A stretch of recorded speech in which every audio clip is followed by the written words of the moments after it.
Her designer heel crushed his fingers against the marble floor. Victoria Ashford III ground down harder, twisting until Marcus Thompson screamed. "Servants don't touch members," she laughed, grabbing a champagne glass and pouring it over his head. "Now lick it up, like the dog you are." The entire Riverside Country Club watched. 50 wealthy guests, 20 staff members. Nobody moved. Marcus was 34 years old, single father. His 6-year-old son Jalen was dying of leukemia.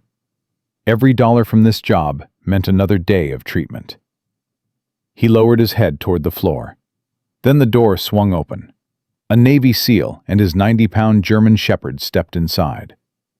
Victoria Ashford had just made the biggest mistake of her life.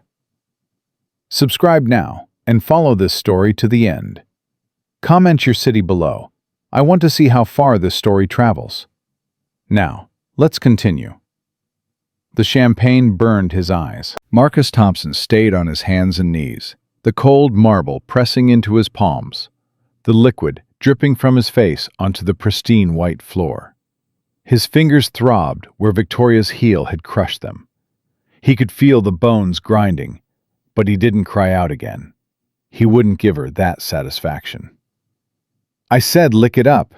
Victoria's voice was sharp, amused, the voice of a woman who had never been told no. "What's wrong? Can't hear me down there?" "Ms. Ashford, please." Marcus kept his voice steady. "It was an accident. The tray slipped." "The tray slipped," she mimicked his voice, high and mocking. "That's what you people always say. The tray slipped. I tripped. It wasn't my fault." She crouched down, her face inches from his. "But it's always your fault, isn't it? Because you're careless, because you're incompetent, because you don't belong here." Marcus stared at the floor. "Don't react. Don't give her anything. Think about Jalen. Think about the hospital bills. Think about keeping this job for one more week, one more day, one more hour. Look at me when I'm talking to you." He raised his eyes. Victoria Ashford III was 28 years old, heiress to the Ashford banking empire, worth more money than Marcus could count in a lifetime. Her blonde hair was perfect. Her makeup was flawless. Her eyes were completely empty. "That's better," she smiled. "Now, I gave you an instruction. Are you going to follow it, or do I need to call security?" "Victoria, darling, that's enough."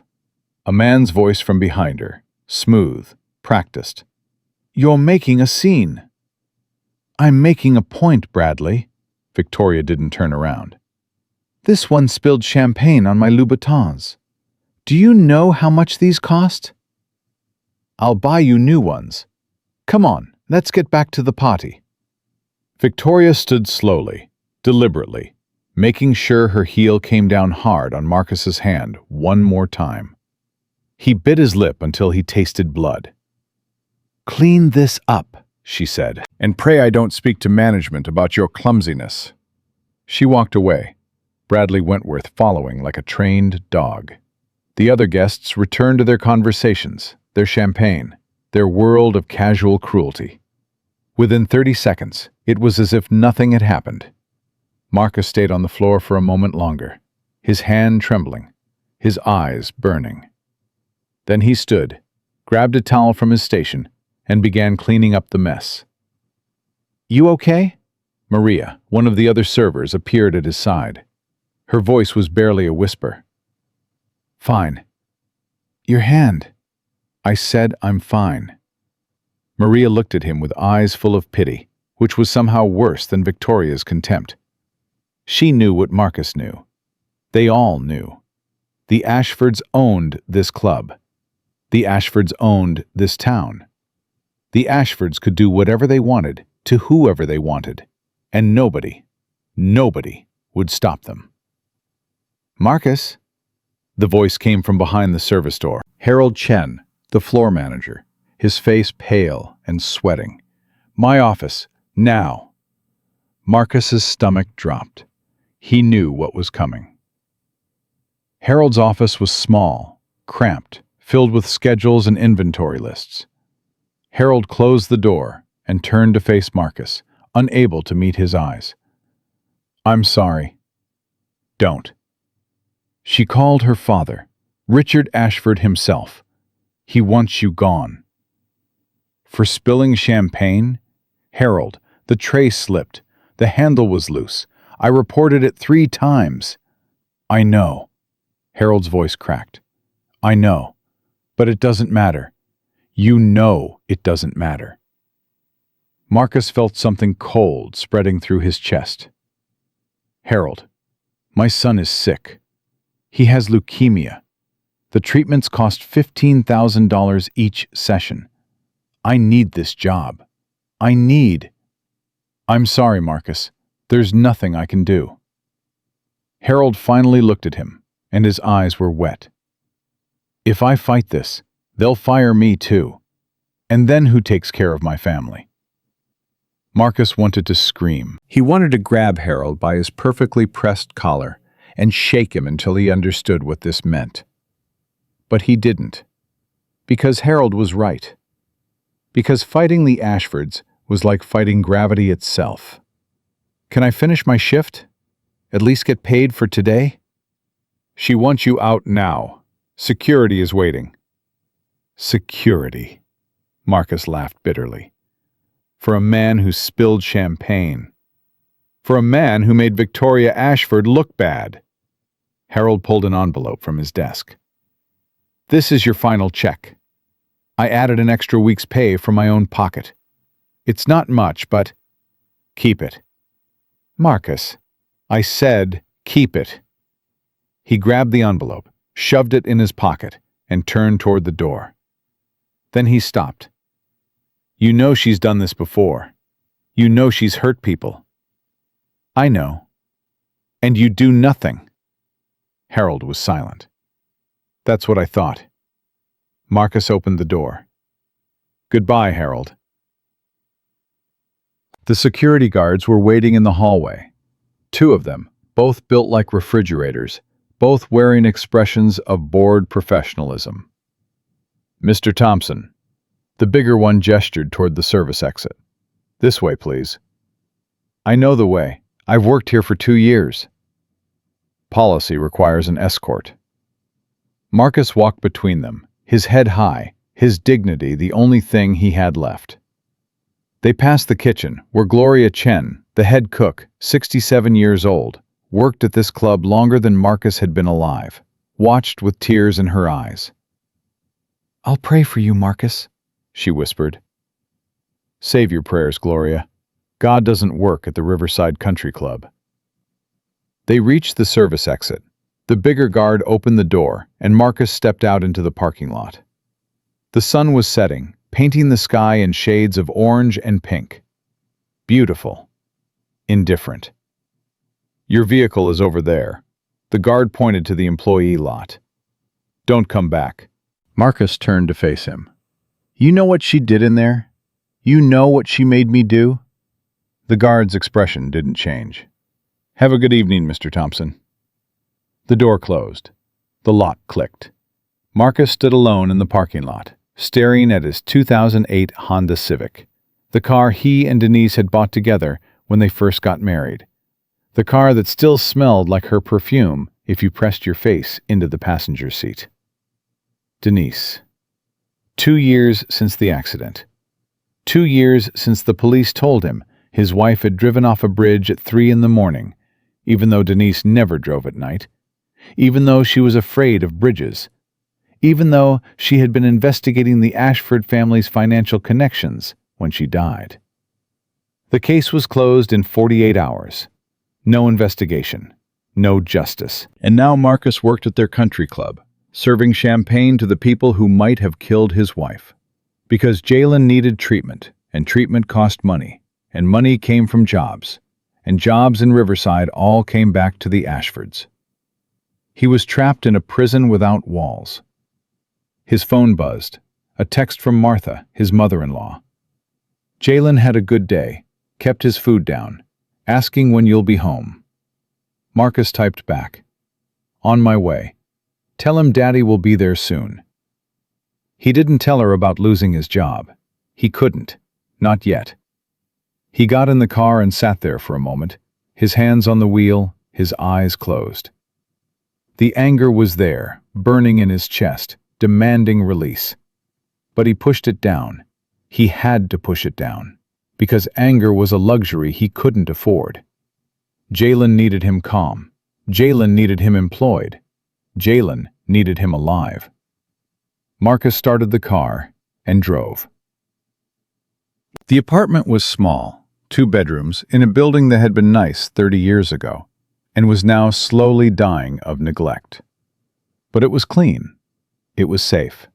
It was home. "Daddy!" Jalen was waiting at the door, his small body thinner than it should be, his eyes too big for his face. But his smile, God, that smile could light up the whole world. Marcus scooped him up, holding him tight, breathing in the scent of his son. Hospital antiseptic and children's shampoo, and something else. Something that was just Jalen. "Hey, little man, how was your day?" "Good. Grandma Martha made pancakes, and I only threw up once, and I watched 3 whole episodes of Spider-Man." "Only 1 throw-up? That's amazing." Marcus carried him inside. "You're getting stronger, buddy." "The doctor said the medicine is working." Jalen's voice dropped to a whisper. "But she also said I need more medicine. Is that okay, Daddy? Can we get more?" Marcus felt his heart crack. "Of course, baby. We can get all the medicine you need." "Promise?" "Promise."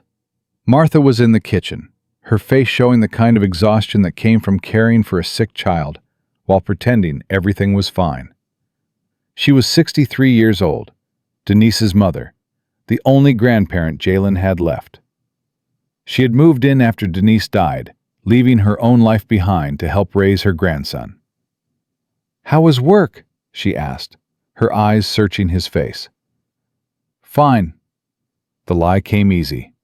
Too easy. "Just a long shift." Martha looked at him for a moment longer, then nodded. She knew something was wrong. She always knew. But she also knew when to push and when to wait. "Dinner's ready. Jalen, go wash your hands." "But Daddy just got home." "Hands, now." Jalen ran off, and Martha turned to Marcus, her voice low. "What happened?" "Nothing." "Marcus?" "I said nothing happened." "Your hand is swelling." He looked down. She was right. His fingers were already turning purple where Victoria's heel had crushed them. "I dropped a tray, hit my hand on the edge of the table." Martha didn't believe him. He could see it in her eyes. But she didn't push. "Let me get some ice." "I'm fine, Martha." "Ice. Now." Marcus sat at the kitchen table while she wrapped ice in a towel and pressed it to his hand. Jalen came running back, his hands still wet, his face full of joy at the simple act of sitting down to dinner with his family. They ate in silence for a few minutes, the kind of comfortable quiet that came from living together, from loving each other, from knowing that words weren't always necessary. Then Jalen spoke. "Daddy, why do bad things happen to good people?" Marcus froze, his fork halfway to his mouth. "What do you mean, buddy?" "Like Mommy. She was good. She was really good. But she died." Jalen's voice was matter-of-fact, the way children speak about death before they truly understand it. "And now I'm sick. Am I sick because I'm bad?" "No." Marcus set down his fork and turned to face his son. "Jalen, look at me. You are not sick because you're bad. You are the best kid in the whole world. Sometimes bad things just happen. It doesn't mean you did anything wrong. Then why? How do you explain evil to a 6-year-old? How do you explain a world where rich people crush your fingers for sport? Where your wife dies for asking questions? where your son's life depends on money you don't have. I don't know, buddy. It was the most honest thing Marcus had said all day. I don't know why bad things happen, but I know that we have to keep fighting. We have to keep being good, even when bad things happen to us, because that's how we win. Win what?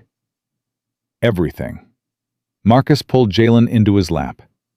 We win everything, buddy, by not giving up, by loving each other, by being brave even when we're scared.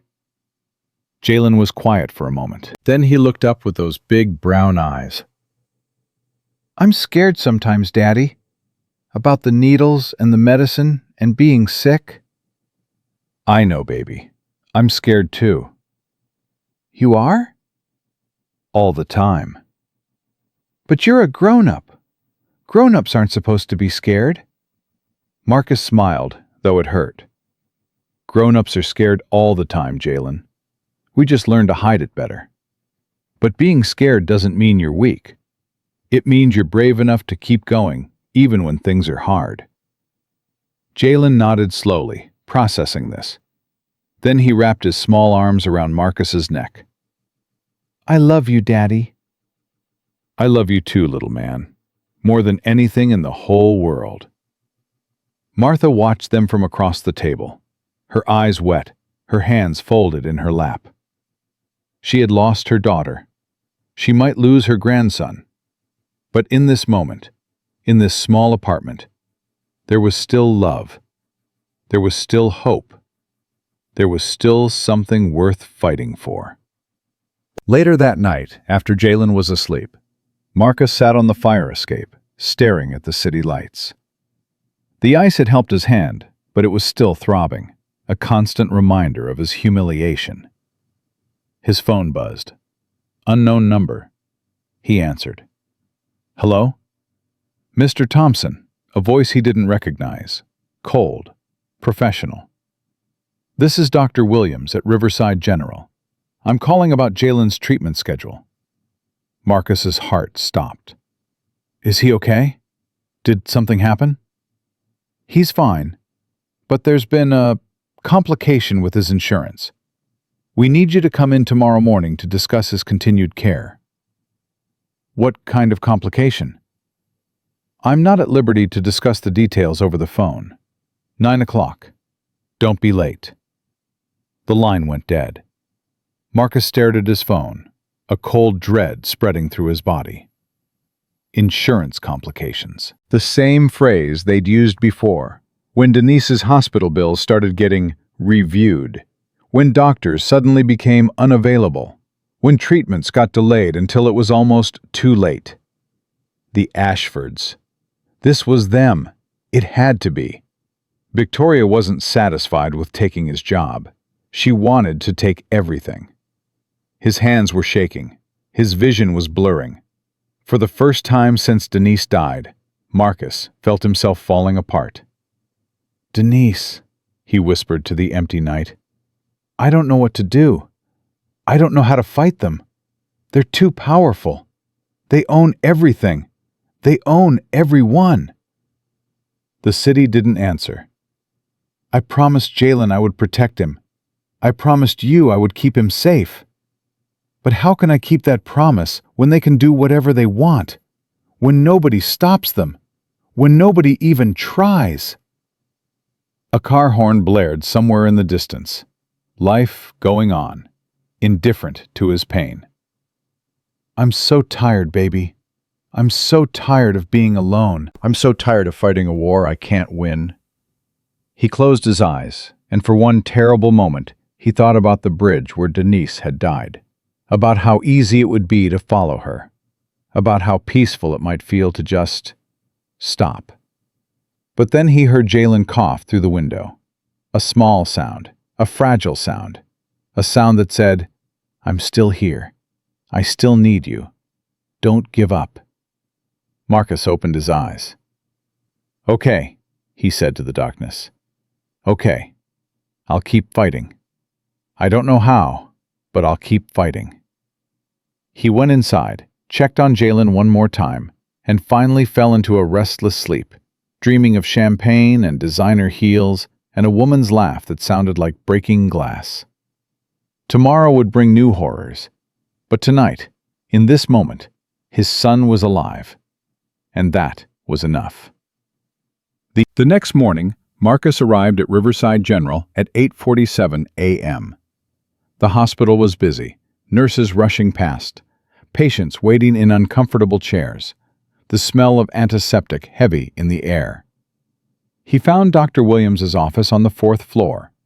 The nameplate on the door read, Dr. Patricia Williams, Oncology Administrator. Marcus had never heard of her before.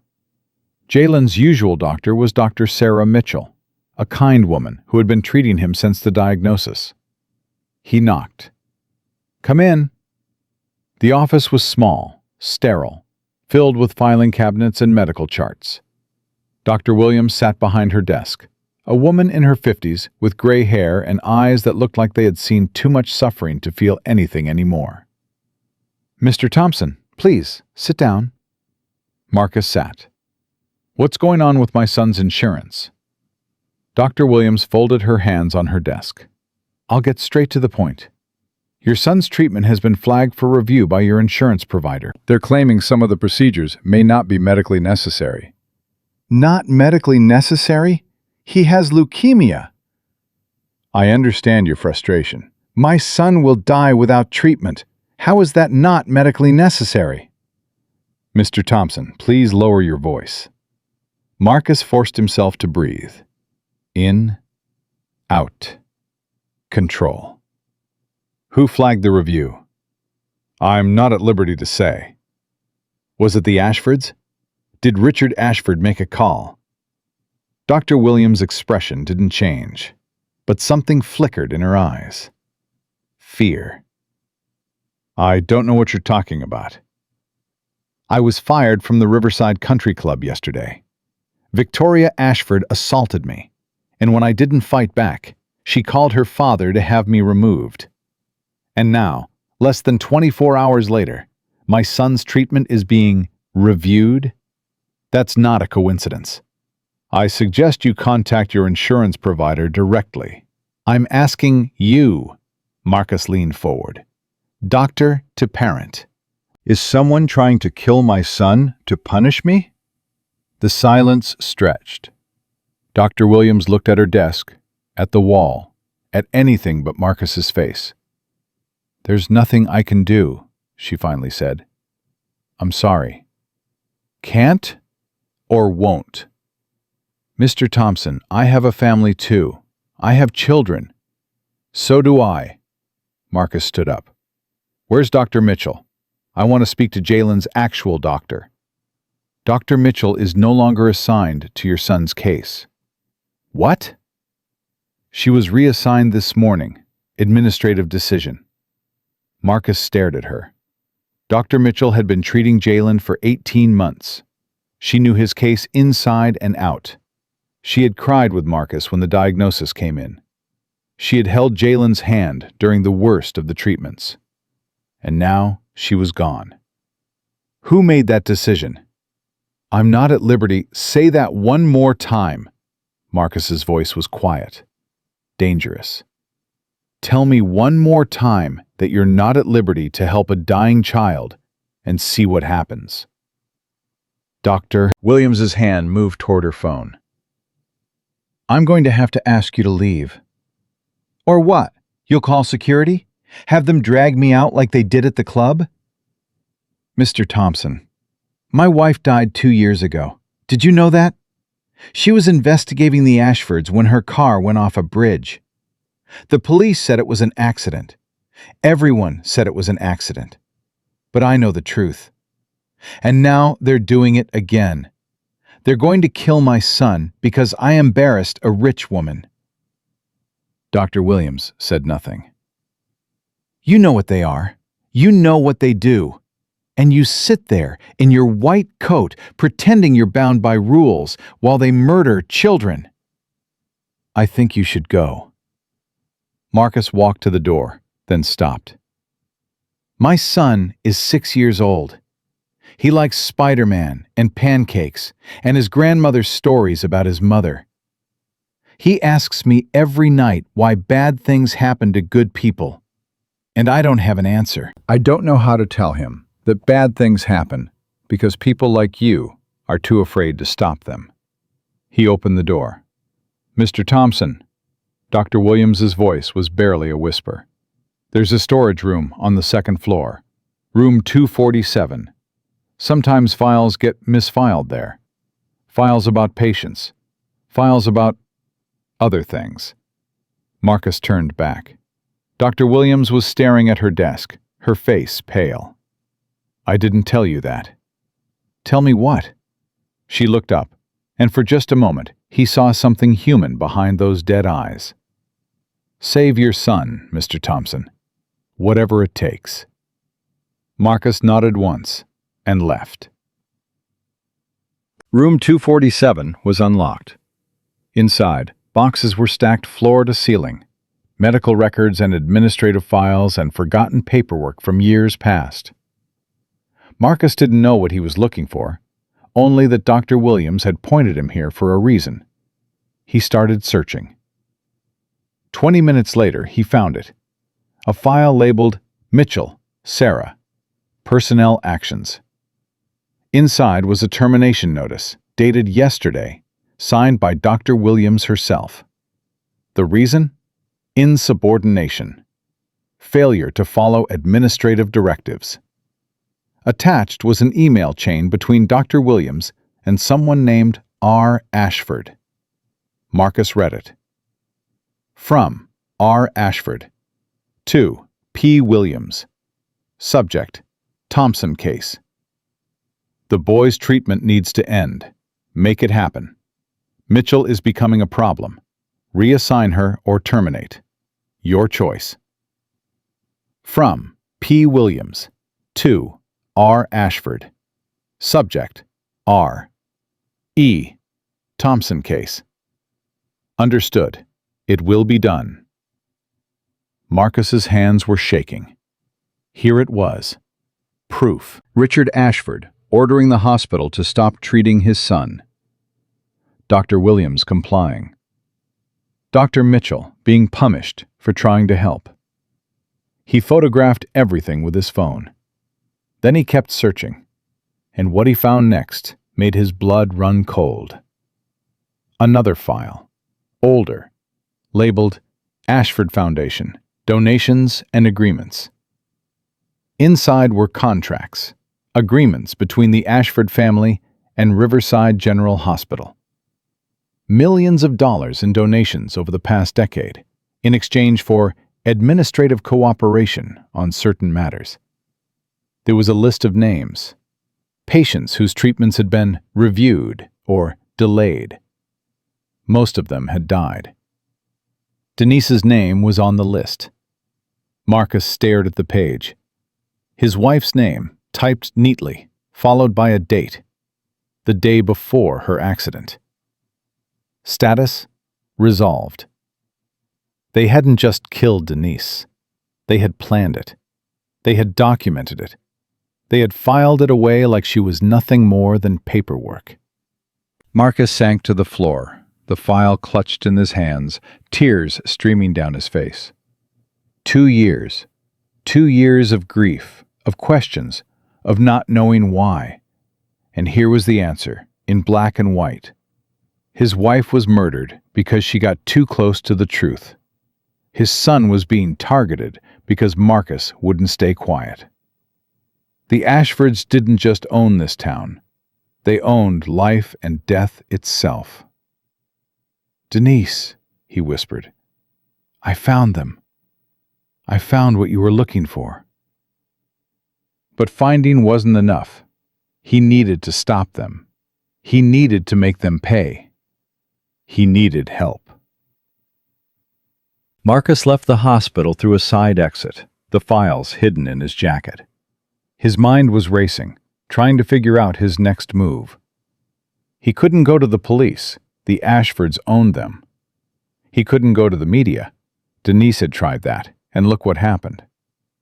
He needed someone outside the system. Someone who couldn't be bought.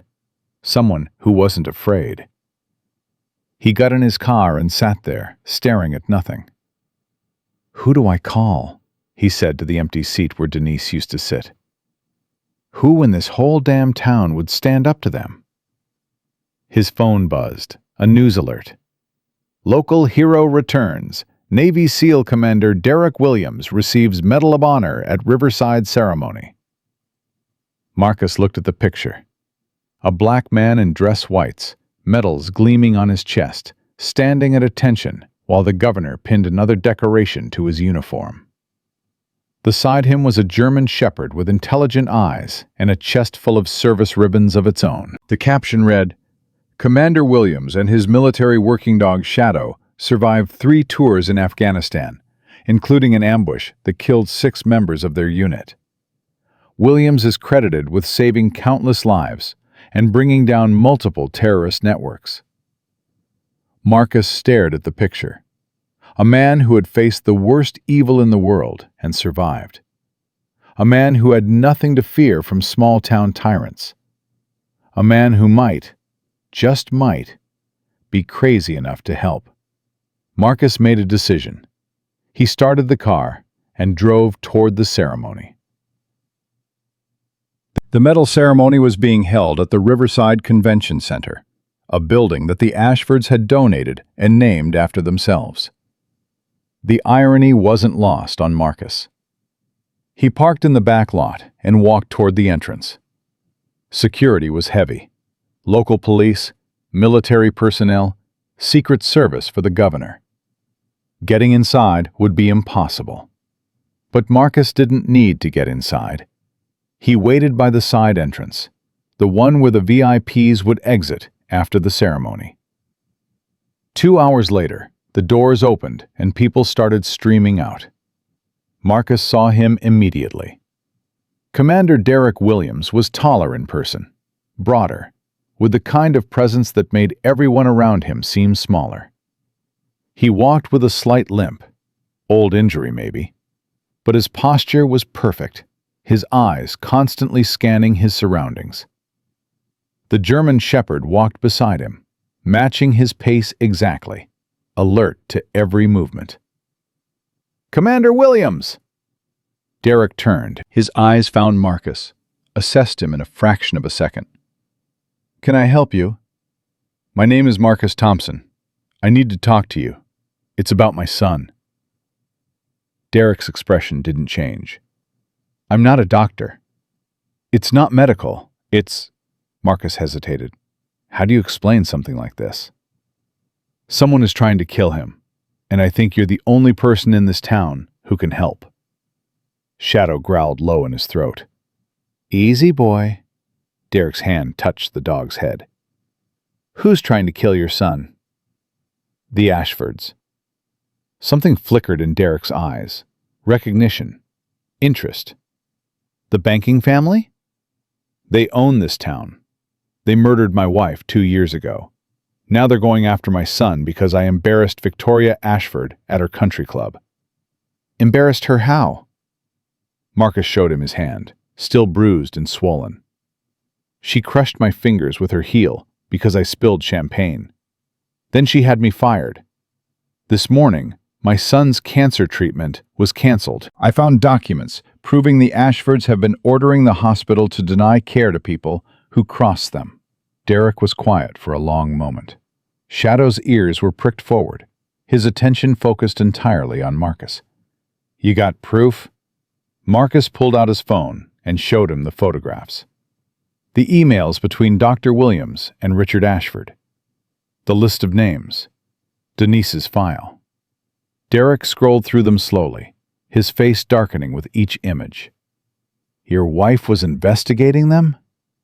"She was a journalist. She was onto something big. Money laundering, cartel connections. I don't know exactly what. Then she died in a car accident that wasn't an accident."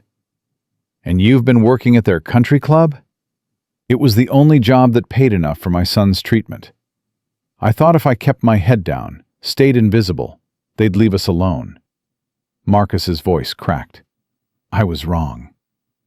Derek handed back the phone. Why come to me? Because you're the only person in this town they can't buy. You faced worse than them. You've taken down terrorists and warlords. The Ashfords are just bullies with money. Bullies with money are sometimes worse than terrorists. Derek's voice was flat. Terrorists believe in something. Bullies just believe in themselves. Will you help me? Shadow whined softly, pressing against Derek's leg. The two of them seemed to communicate without words. Where's your son now? At home, with my mother-in-law. Is he safe? I don't know. I don't know anything anymore. Derek looked at Marcus for a long moment. Then he made a decision. Get in your car. Drive home. Don't stop for anything. Don't talk to anyone. When you get there, lock the doors and wait. Wait for what? For me. Derek's eyes were hard. The Ashfords picked the wrong family to target. Now they're going to find out what happens when someone actually fights back. You'll help us? I'll do more than help. Derek turned toward his vehicle, Shadow falling into step beside him. I'll make sure they never hurt anyone again. Marcus watched him go, hope blooming in his chest for the first time in 2 years. He didn't know if it was enough, but it was something. And right now, something was all he had. Marcus drove home with his hands shaking on the wheel. Every red light felt like an eternity. Every car behind him looked like a threat. He kept checking his rear-view mirror, half expecting black SUVs to appear, half expecting the Ashfords to finish what they started. His phone buzzed. Martha. Marcus, where are you? Jalen's asking for you. I'm coming. 10 minutes. Is everything okay? You sound strange. Everything's fine, just keep the doors locked until I get there. Locked? Marcus, what's going on? I'll explain when I get home. I love you, Martha. He hung up before she could ask more questions. The last thing he needed was Martha panicking. She had already lost her daughter. She couldn't lose her grandson, too. The apartment building appeared ahead, and Marcus felt a small wave of relief. But it vanished the moment he saw the black sedan parked across the street. Tinted windows, no license plate, engine running. They were already watching him. Marcus pulled into his parking spot and sat there, his heart pounding. Should he run? Should he call the police? The police worked for the Ashfords. Should he grab Jalen and Martha and drive until they ran out of gas? A knock on his window made him jump. Derek Williams stood there, Shadow at his side, his expression unreadable. You made it. Derek's voice was calm. Good. Now get inside. We need to talk. How did you get here before me? I know shortcuts. Come on. They walked into the building together, Shadow's nails clicking on the linoleum floor. Marcus noticed the dog's ears were constantly moving, scanning for threats. It was unsettling and comforting at the same time. Martha opened the door before Marcus could knock. Her eyes went wide when she saw Derek. Marcus, who is this? A friend. Martha, this is Commander Derek Williams. He's going to help us. Help us with what? Everything. Marcus stepped inside, pulling Derek with him. Where's Jalen? In his room, playing with his trucks. Martha's voice dropped to a whisper. Marcus, you're scaring me. What's happening? Derek spoke before Marcus could answer. Ma'am, your grandson is in danger. The people who hurt your daughter are coming for him. I'm here to make sure they don't succeed. Martha's face went pale. The Ashfords. You know about them? I suspected. Martha's hands were trembling. Denise told me before she died. She said she found something big, something that could bring them down. She said if anything happened to her, The truth would come out. Her voice broke. But it never did. Do you know what she found? No, she wouldn't tell me. Said it was too dangerous. Derek nodded slowly. Where did she keep her work, her notes, her research? She had a laptop. The police took it after the accident. Said it was evidence. We never got it back. What about backups, external drives, cloud storage? Martha shook her head. I don't know. Denise was always so careful. She said the less I knew, the safer I'd be. Daddy! Jalen came running from his room, his face lighting up when he saw Marcus. Then he noticed Derek and Shadow, and his eyes went even wider. Is that a wolf? He's a dog, buddy. His name is Shadow. Can I pet him? Derek crouched down to Jalen's level. Shadow, friend. The German shepherd's posture immediately softened. He padded forward and lay down in front of Jalen, his tail wagging gently. He's so big! Jalen reached out and touched Shadow's fur. He's soft, like a teddy bear. He likes you, Derek said. He doesn't like everyone. Really? Really. He's very picky about his friends. Jalen beamed, his small hands buried in Shadow's thick coat. For a moment, watching his son smile, Marcus almost forgot about the danger they were in. Almost. Jalen, buddy, I need you to stay with Grandma Martha for a little while. Mr. Derek and I have some grown-up stuff to talk about. But I want to play with Shadow. Shadow will stay with you. Is that okay, Commander? Derek nodded. Shadow, guard. The dog's ears perked up, and he positioned himself between Jalen and the door. He won't let anything happen to your son. Martha took Jalen's hand. Come on, sweetheart. Let's get some cookies while the grown-ups talk. When they were gone, Derek turned to Marcus. Show me everything. Marcus pulled out his phone and handed it over. Derek scrolled through the photographs slowly, his face growing darker with each image. These emails between the hospital administrator and Richard Ashford. You found these in a storage room? Dr. Williams pointed me there. I think she wanted someone to find them. Dr. Williams is taking a risk. If the Ashfords find out she helped you... I know, but she did it anyway. Derek nodded, something like respect in his eyes. There are still good people in this town, hidden, scared, but still there. Can you use these files to bring them down? These prove intent. They prove the Ashfords ordered your son's treatment stopped. But they don't prove anything about your wife, and they don't connect to whatever larger operation Denise was investigating. Then what do we do? Derek was quiet for a moment. Then he pulled out his own phone and dialed a number. Rodriguez, it's Stone. A pause. Yeah, I know I'm supposed to be on leave. Something came up. Another pause. I need you to dig into a family called Ashford. Richard Ashford, based in Riverside. Banking empire.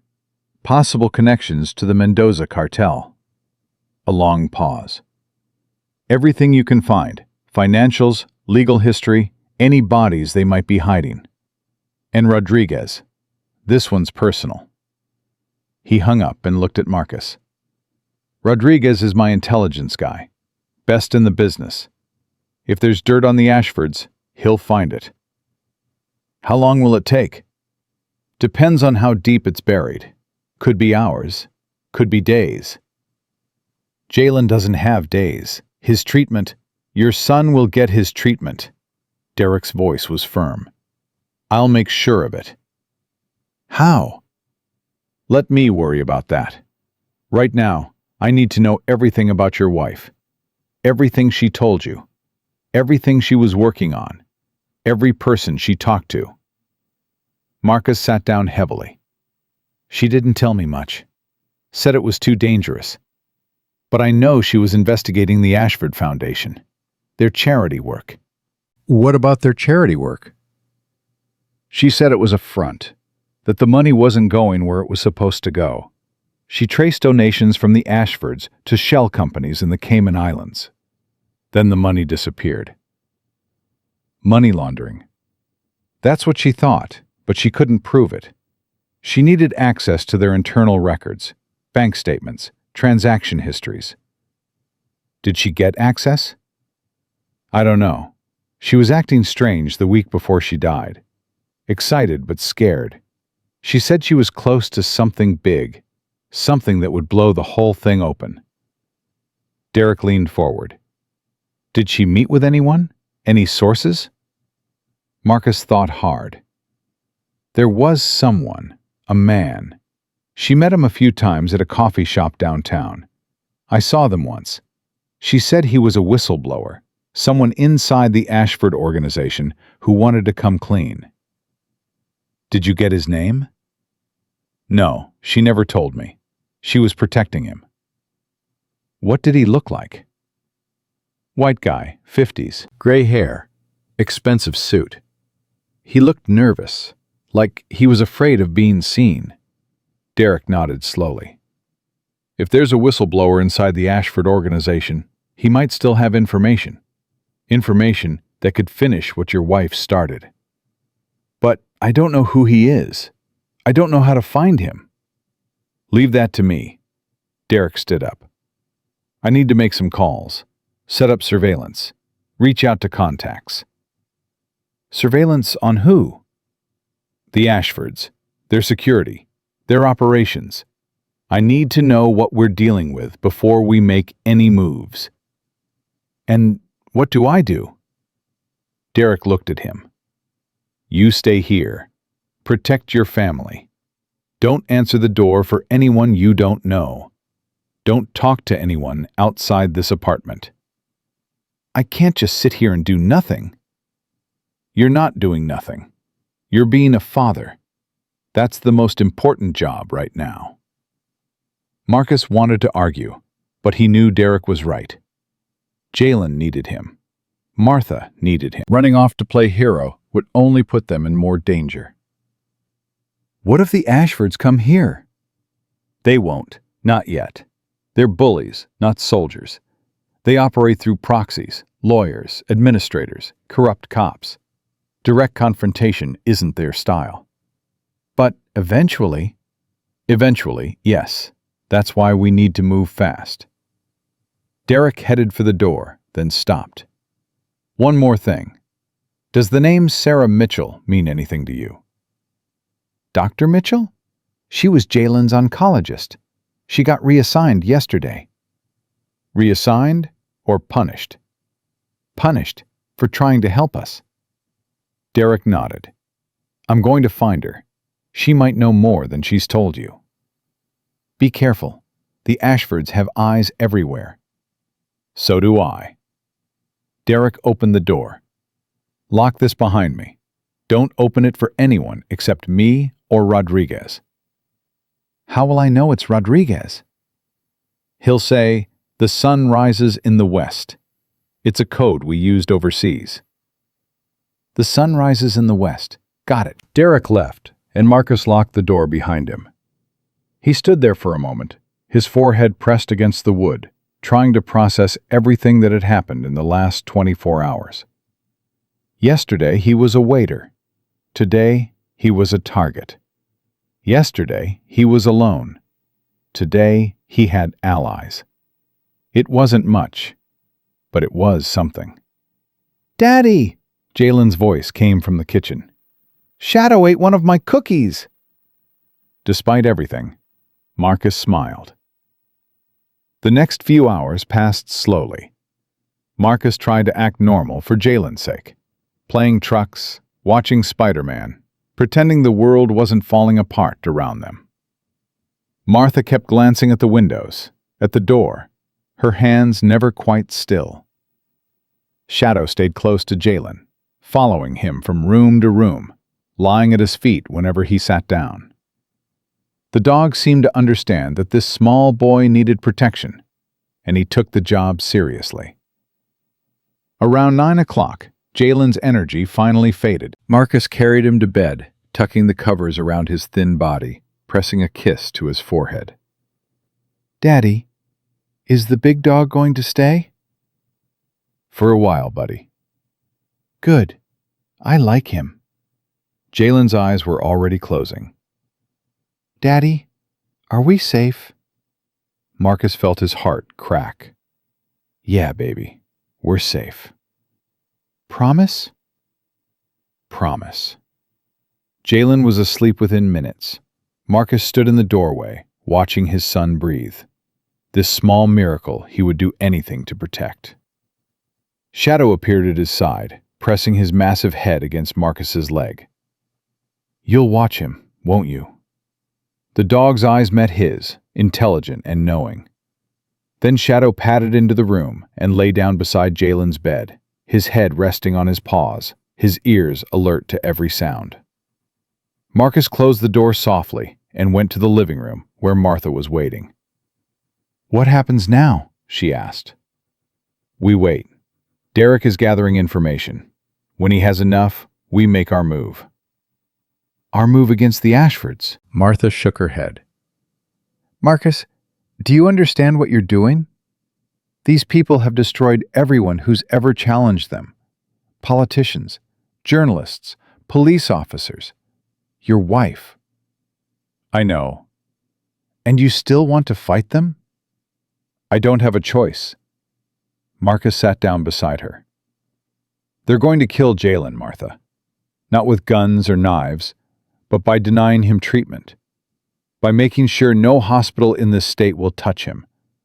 They're going to watch him die slowly, and they're going to enjoy every minute of it." Martha's eyes filled with tears. "I can't lose him too. I can't." "You won't. I won't let that happen." "How? How can you stop people like that?" "By fighting back. By not giving up. By making them understand that some people can't be bought or scared or silenced." Marcus took her hands. Denise tried to bring them down and failed, but she got close. She got closer than anyone. And now we have the chance to finish what she started. At what cost? Whatever it takes. Martha was quiet for a long moment. Then she squeezed his hands. "Your wife would be proud of you." "I hope so." "She is. I know she is." They sat in silence, the weight of everything pressing down on them. But there was something else, too. Something Marcus hadn't felt in 2 years. Purpose. Around midnight, Marcus's phone buzzed. Unknown number. "Hello?" "It's Derek. I found Dr. Mitchell." "Where is she?" "A motel outside of town. She's hiding. The Ashfords put pressure on her employer. Not just reassigned. Fired. They're threatening her medical license. She's scared, but she's talking." "What did she say?" "She said your wife visited her the week before the accident. Asked her to keep certain medical records safe. Records that document what the Ashfords have been doing to patients who cross them." "Does she still have them?" "Hidden. Somewhere secure. She won't tell me where until she meets you." "Me? Why me?" "She says she made a promise to Denise, that if anything happened, she would only give the records to you." Marcus's heart was pounding. "Where do I meet her?" "I'll send you an address. Come alone. She's paranoid, rightfully so. If she sees anyone else, she'll run." "What about Jalen? Martha?" "Rodriguez arrived an hour ago. He's in a van outside your building. He'll watch the apartment while you're gone." "I didn't see any van." "You're not supposed to." Derek paused. "Marcus, this is the break we needed. If Dr. Mitchell has what she says she has, we can bring down the whole Ashford empire. I'm on my way." Marcus hung up and turned to Martha, who had heard everything. "Go," she said before he could speak. "I'll watch Jalen." "Are you sure?" "Denise trusted this woman enough to give her something important. We need to find out what it is." Martha's jaw was set, her eyes fierce. "Go, Marcus. Finish what my daughter started." He kissed her cheek, grabbed his jacket, and headed for the door. Shadow raised his head as Marcus passed, but didn't follow. The dog understood his orders. The address Derek sent led to a run-down motel 20 miles outside of Riverside. The kind of place where people went when they didn't want to be found. Marcus parked in the back lot, checking his mirrors for any sign of pursuit. Nothing. Just darkness and silence. Room 14 was at the end of the building. Marcus knocked twice, waited, knocked 3 more times. The code Derek had given him. The door opened a crack, and a woman's face appeared. Dr. Sarah Mitchell. Her eyes were red-rimmed, her hair unwashed, her whole body vibrating with fear. "Marcus Thompson?" "Yeah, Derek sent me." She opened the door wider, and Marcus stepped inside. The room was small, cluttered with papers and fast food wrappers. It smelled like coffee and desperation. "Thank you for coming." Sarah closed the door and locked it, then checked the window. "I wasn't sure you would. You knew my wife?" "I treated her once, after a previous accident." Sarah's voice was bitter. "The Ashfords like to send warnings before they send killers. Denise came to me with broken ribs and a concussion. She said she fell down the stairs. I knew she was lying. She knew I knew." "Why didn't you report it?" "To who? The police work for the Ashfords. The hospital administration works for the Ashfords. Everyone in this town works for them, one way or another." Sarah sat down on the bed, her hands shaking. "But Denise was different. She wasn't afraid. Even after they hurt her, she kept digging. She said she was going to expose them, no matter what it cost." "And you helped her?" "I kept records. Every patient the Ashfords targeted. Every treatment that was mysteriously denied. Every death that shouldn't have happened." Sarah looked at him. "Your wife compiled it all into a file. Names, dates, evidence. Enough to bring down not just the Ashfords, but everyone who enabled them." "Where is this file?" Sarah stood up and went to the closet. She pulled out a battered laptop bag and handed it to Marcus. "Denise gave this to me the day before she died. She said if anything happened to her, I should wait. Wait until someone came looking. Someone who couldn't be bought." Marcus unzipped the bag. Inside was a laptop, several external hard drives, and a thick folder of documents. "This is everything?" "Everything Denise collected, plus my own records." Sarah's voice cracked. "I've been keeping this hidden for 2 years, living with the guilt of not doing anything, watching the Ashfords destroy more lives while I stayed silent." "Why didn't you come forward?" "Because I was scared. Because I have a daughter of my own. Because I saw what happened to people who crossed them." Sarah wiped her eyes. "But then I heard about what they did to you.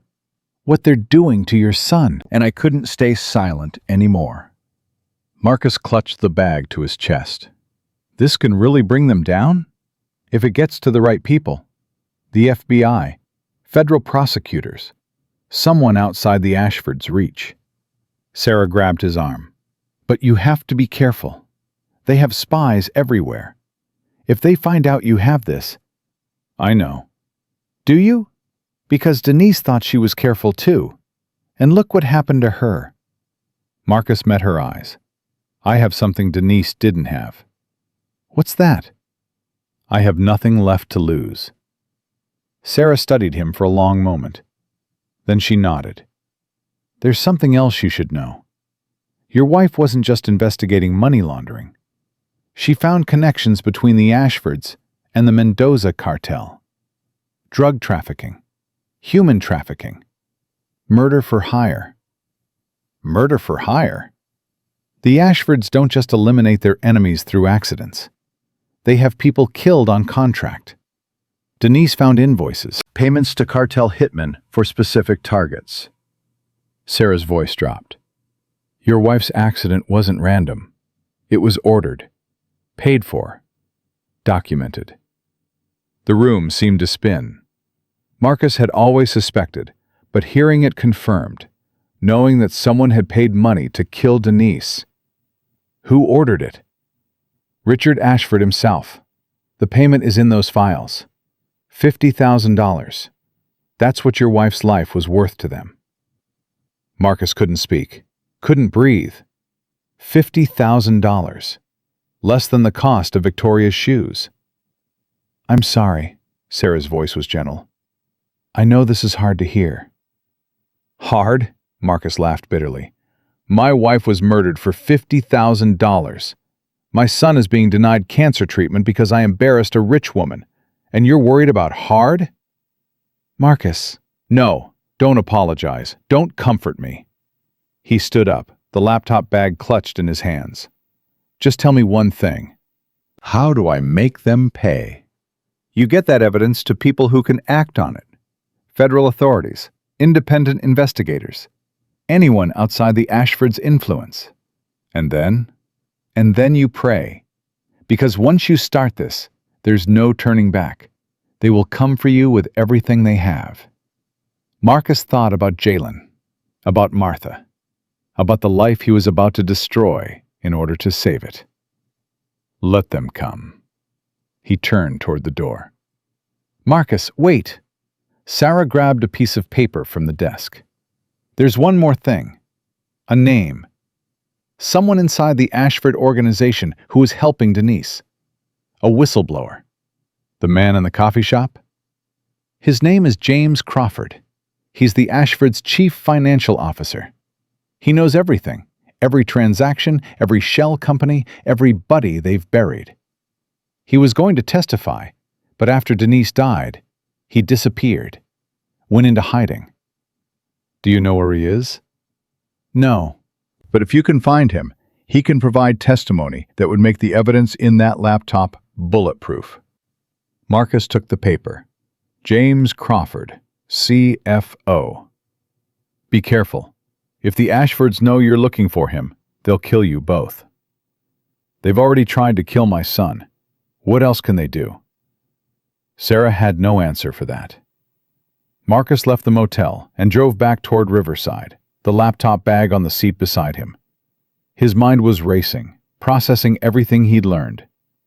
His wife was murdered, documented, paid for. The evidence was in his hands. Everything needed to bring down the Ashford empire. And somewhere out there was James Crawford, the key to everything. His phone rang. Derek. I got it. The files? Everything.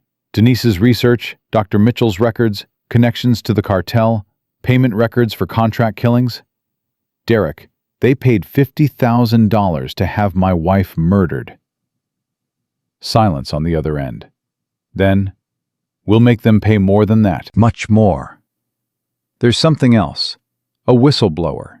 James Crawford, the Ashfords' CFO. He was working with Denise. He went into hiding after she died. I know that name. Rodriguez flagged him in his research. Crawford dropped off the grid 2 years ago. No credit card activity, no phone records, nothing. Can you find him? If he's alive, I can find him. But it'll take time. We don't have time. The Ashfords know I'm coming for them. They'll escalate. Then we need to buy ourselves some room. Derek's voice was thoughtful. How do you feel about making Victoria Ashford's life very uncomfortable? What do you mean? I mean the best defense is a good offense. Right now, the Ashfords think they're in control. They think you're just a waiter they can crush whenever they want. Let's show them how wrong they are. Marcus gripped the steering wheel tighter. What did you have in mind? Come to these coordinates. Rodriguez has something to show you. The address led to a warehouse on the outskirts of town. Derek was waiting outside with Shadow, and beside him stood a shorter man with watchful eyes. Rodriguez. Mr. Thompson, Rodriguez shook his hand. I've heard a lot about you. Likewise, Derek says you're the best. I'm adequate. Rodriguez led them inside. But I have very good tools. The warehouse had been converted into a command center. Computers lined one wall, displaying satellite imagery, financial records, security camera feeds. It looked like something out of a military operation. Is this legal? Marcus asked. Define legal. Rodriguez sat down at a console. I've been digging into the Ashfords all day. What I found is worse than we thought. Worse how? Rodriguez pulled up a series of documents. The Ashford Foundation doesn't just launder money. It's a hub for cartel operations across 3 states. Drugs, weapons, human trafficking. The Ashfords take a cut of everything. How much are we talking? Conservative estimate? They've processed over $200 million in the past decade.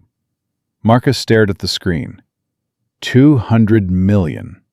And that's just what I can trace. The real number is probably higher. Derek leaned over Rodriguez's shoulder. What about the cartel connection?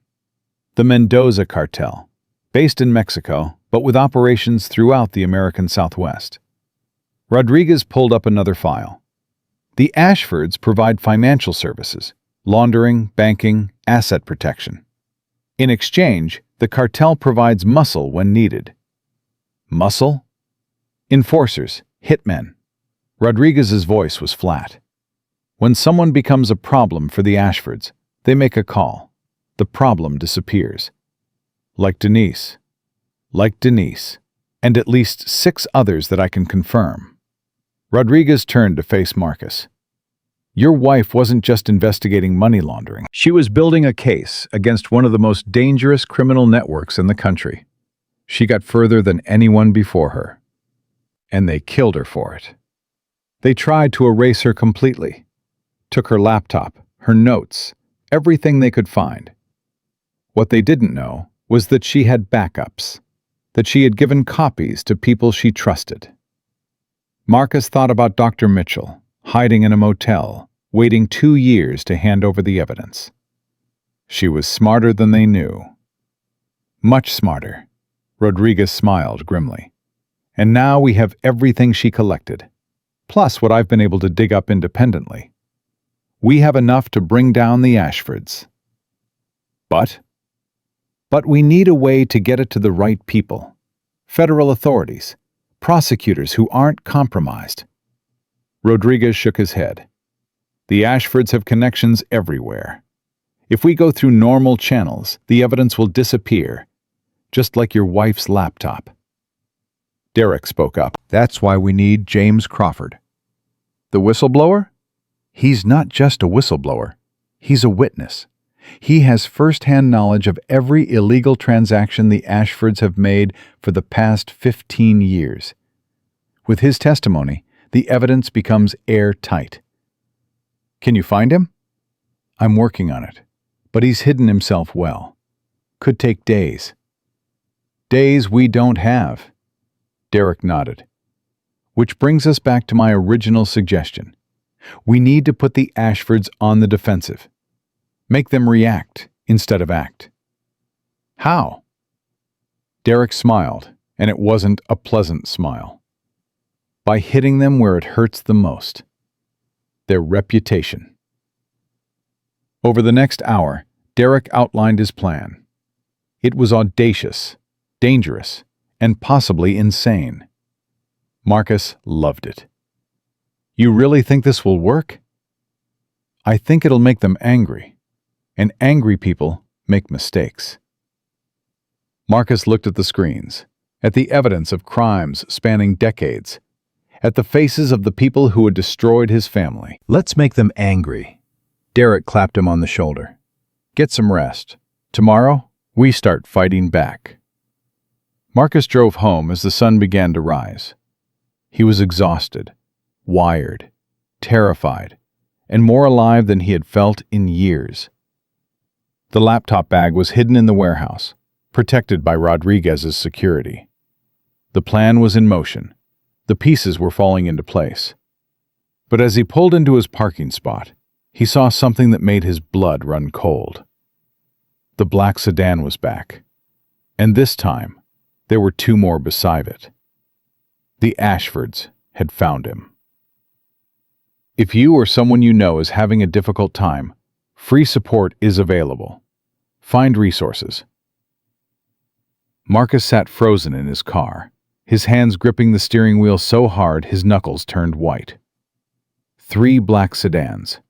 6 men in dark suits standing on the sidewalk, watching his building. Waiting. His phone buzzed. A text from Rodriguez. "I see them. Don't panic. I'm in the blue van across the street. On my signal, get out of your car and walk normally. They won't make a move in public." Marcus typed back. "What about Jalen? Martha?" "Derek is inside. He went up the fire escape an hour ago. Your family is safe." Marcus let out a breath he didn't know he was holding. Derek was inside. Shadow was with Jalen. They were protected. Another text.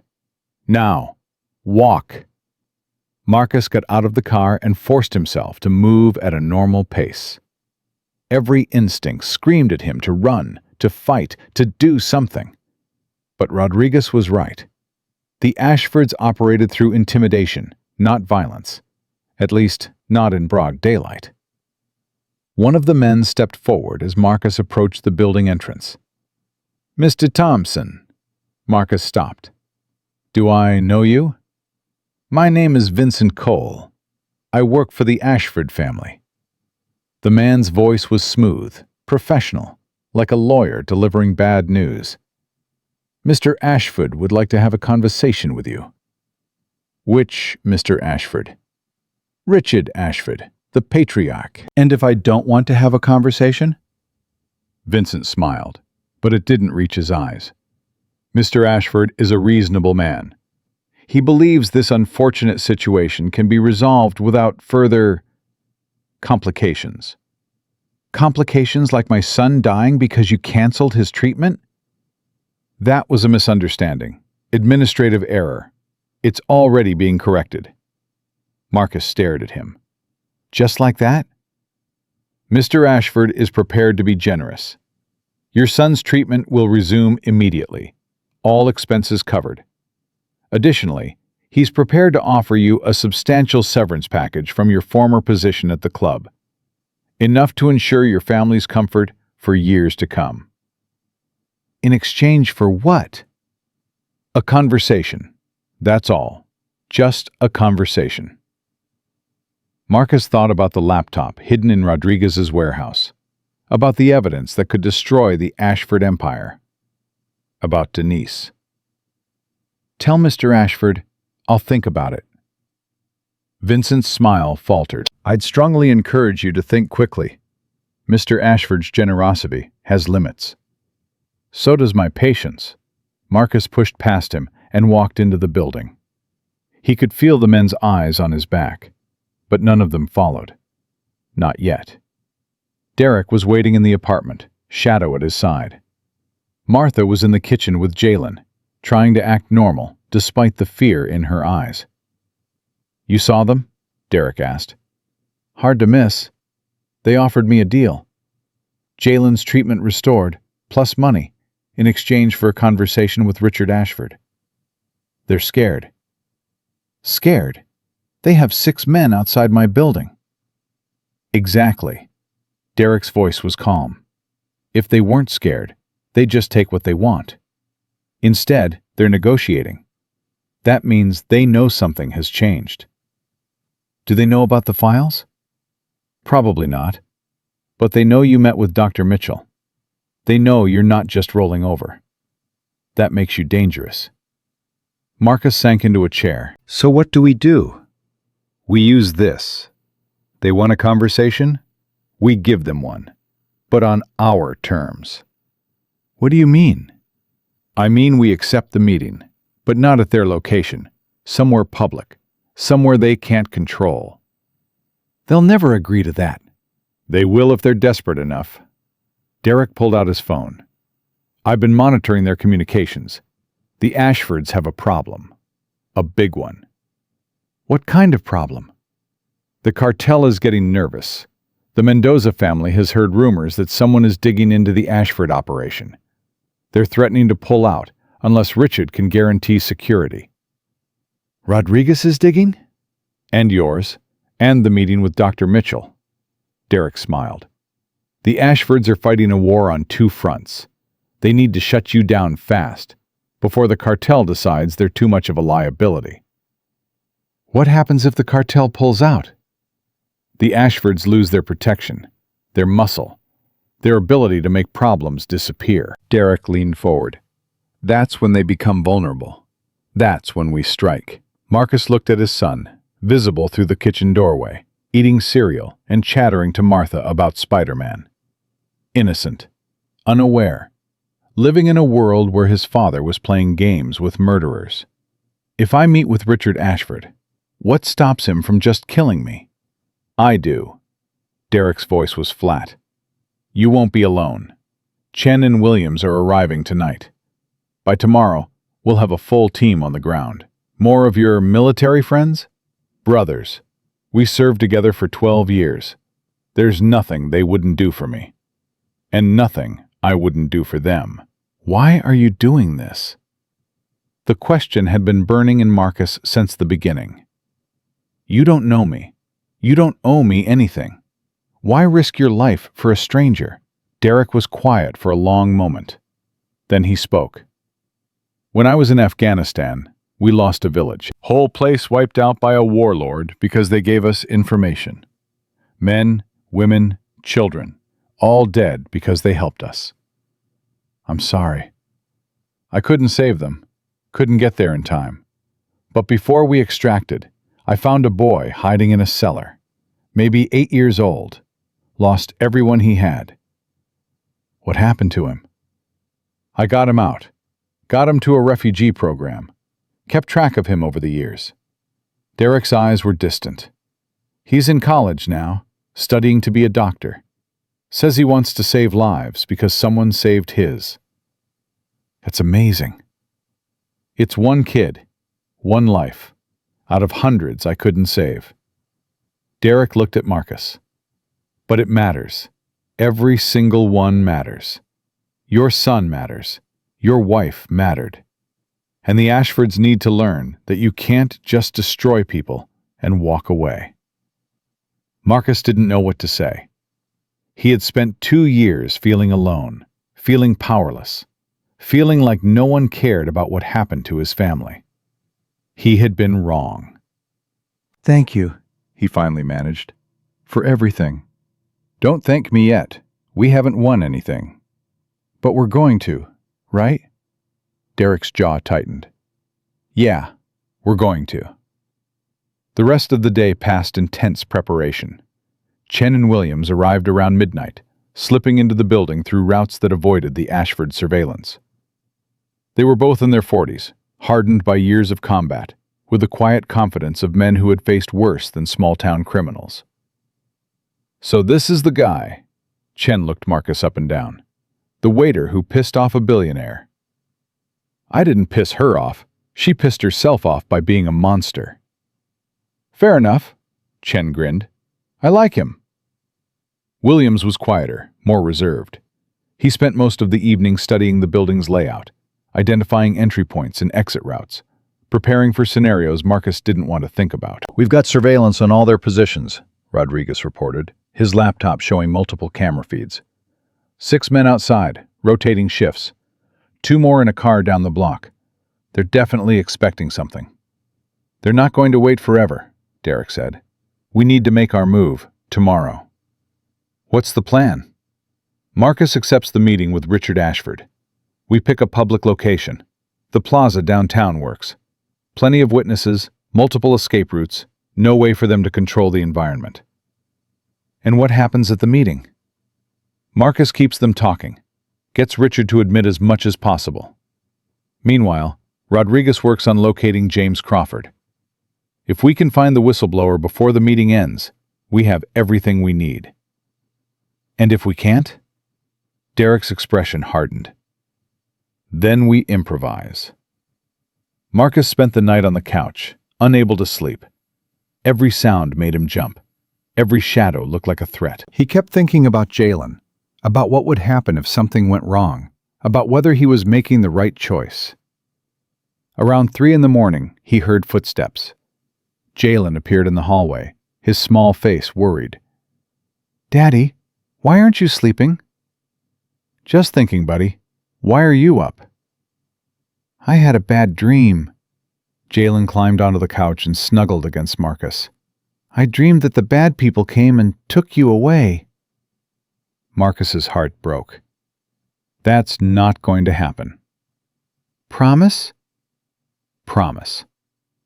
"Daddy, why are there bad people in the world?" Marcus thought about Richard Ashford, about Victoria, about the cartel hitmen and the corrupt police and everyone who had looked the other way while his family was destroyed. "I don't know, buddy. I don't know why some people choose to hurt others. But I do know that there are more good people than bad people, and the good people are stronger. They just don't always know it." "Are you a good person, Daddy?" "I try to be." "I think you are." Jalen's eyes were drooping. "The best person." "Thanks, buddy." "Daddy?" "Yeah?" "I love you." "I love you too, Jalen. More than anything." Within minutes, Jalen was asleep against his chest. Marcus held him close, feeling his small heartbeat, remembering all the reasons why he was doing this. Not for revenge, not for justice, for love. Morning came too fast. Marcus dressed carefully, trying to project a confidence he didn't feel. Derek briefed him one final time. "Remember, keep him talking. The longer the meeting lasts, the more time Rodriguez has to find Crawford." "What if Richard figures out what we're doing?" "He won't. He's too arrogant. He thinks he's in control of every situation. That's his weakness." "And Victoria?" "She'll probably be there. Don't let her get under your skin. She wants to provoke you. Don't give her that satisfaction." Marcus nodded.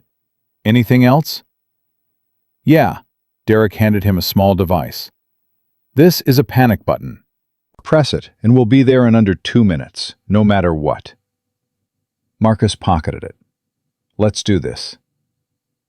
The plaza downtown was busy with morning commuters. Marcus sat at a table near the fountain, trying to look casual, trying to ignore the pounding of his heart.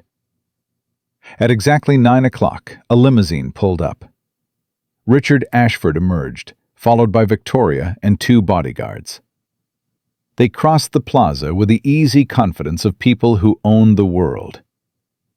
"Mr. Thompson," Richard sat across from Marcus. "Thank you for agreeing to meet. You didn't give me much choice." "There's always a choice. You chose wisely." Victoria stood behind her father, her eyes fixed on Marcus with unconcealed hatred. She was wearing sunglasses despite the cloudy weather, probably to hide whatever emotions she couldn't control. "Your offer," Marcus said. "Jalen's treatment restored. Money. What's the catch?" "No catch. I'm a businessman. I believe in fair exchanges." Richard folded his hands on the table. "You have something I want. I have something you want. We trade. Everyone goes home happy. What do I have that you want?" Silence. Richard's smile didn't reach his eyes. "You've been asking questions, meeting with people, stirring up trouble.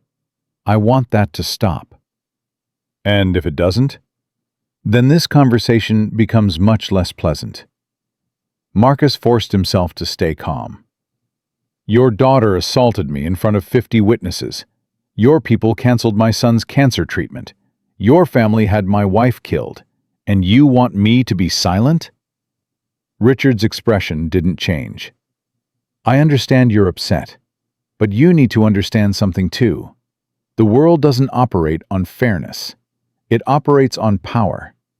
I have power. You don't. That's simply how it is." "Is that supposed to scare me?" "It's supposed to educate you." Richard leaned forward. "I've destroyed men far more powerful than you, Mr. Thompson. Politicians, journalists, businessmen, Anyone who threatened my family's interests. They're all gone now. Forgotten. Erased. Like Denise. Your wife was unfortunate. She stuck her nose where it didn't belong. If she had been wiser, she might still be alive. Marcus felt his fists clench under the table. You admit it. You had her killed. I admit nothing. I'm simply observing that actions have consequences. Richard's voice was cold. Your wife's actions had consequences. Your actions will too, unless you accept my generous offer. What exactly is your generous offer? Your son receives the best medical care available, fully funded, for life if necessary. You receive $2 million in compensation for your inconvenience. In exchange, you stop asking questions. You stop meeting with people. You disappear. Disappear where? Anywhere but here. Start a new life. Forget Riverside. Forget the Ashfords. Forget that you murdered my wife, Richard sighed, as if dealing with a particularly slow child. Your wife is dead, Mr. Thompson. Nothing changes that. But your son is alive. He can stay alive, or he can join his mother. The choice is yours. Victoria laughed softly. See, Daddy, I told you he was too stupid to understand. Quiet, Victoria. Richard's voice was sharp. Mr. Thompson is considering his options. Give him time. Marcus's phone buzzed in his pocket. A text from Rodriguez. Found him. Crawford is in a cabin 30 miles north. Sending coordinates to Derek.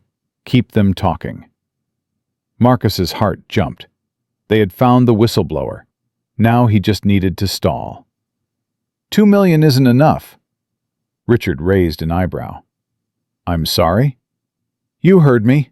My wife's life, my dignity, my son's suffering. $2 million doesn't cover it. What do you want? $5 million, plus a written confession. Richard laughed. A confession? To what? To everything. The money laundering, the cartel connections, my wife's murder. Marcus leaned forward. I want it in writing, signed, notarized, stored somewhere safe. And why would I do that? Insurance. So you don't decide to have me killed after I take your money. Richard studied him for a long moment. You're either very brave or very stupid, Mr. Thompson. Maybe both. A confession is impossible. You must understand that. Then we have nothing to discuss. Marcus started to stand. Richard's hand shot out and grabbed his arm. Sit down. We're not finished. I think we are. Sit down. There was something in Richard's voice, a crack in the perfect composure. Fear. Marcus sat, but slowly, making it clear it was his choice. $3 million, Richard said, and I'll ensure your son's treatment continues for the rest of his life. But no confession. That's my final offer. Not good enough. Don't be a fool. You can't fight me. You have no power, no resources, no... I have evidence. The words hung in the air. Richard's face went pale. Victoria took off her sunglasses, her eyes wide with shock. What evidence? Everything. Financial records, transaction histories, communication logs between you and the Mendoza cartel. Marcus felt a surge of something. Not courage exactly. More like desperation transformed into defiance. My wife collected it all before you killed her. And now I have it. You're bluffing. Am I? Want me to prove it? Marcus pulled out his phone and showed Richard a photograph. One of the documents from Denise's files. A bank transfer. $50,000. Labeled Martinez. Final resolution. Richard's face went gray. That's what my wife's life was worth to you. $50,000. Less than Victoria's shoes. Where did you get that? Doesn't matter. What matters is that I have copies, stored in multiple locations, with multiple people. If anything happens to me or my family, everything goes public." Victoria grabbed her father's arm. Daddy, we need to— "Shut up." Richard's voice was barely a whisper. His eyes never left Marcus. "What do you want?" "Justice. Be specific. I want you to turn yourself in. Confess to everything.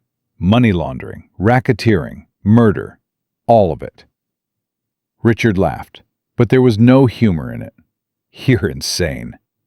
"Maybe, but I'm also holding all the cards." "You think you're holding the cards?" Richard's composure was cracking. "You have no idea what you're dealing with. The Mendoza cartel doesn't negotiate. They eliminate problems. If they think I'm compromised, they won't just come for me. They'll come for everyone. You, your son, everyone you've ever known." "Then maybe you should have thought about that before you got into bed with them." "You self-righteous fool." Richard stood up abruptly. "You think you're some kind of hero? You're nothing. A waiter with a grudge. I could have you killed right now, right here, and no one would do anything about it." "Try it." Marcus stood too, facing him. "Your men are 30 feet away. My people are closer." "Your people?" On cue, Derek emerged from behind a nearby pillar. Chen appeared at the north entrance, Williams at the south. Shadow materialized beside Derek, his hackles raised, his eyes locked on Richard. "Meet my friends," Marcus said. "Navy SEALs, combat veterans. They've fought terrorists and warlords. You think your hired thugs scare them?" Richard's bodyguards moved forward, but stopped when they saw the opposition.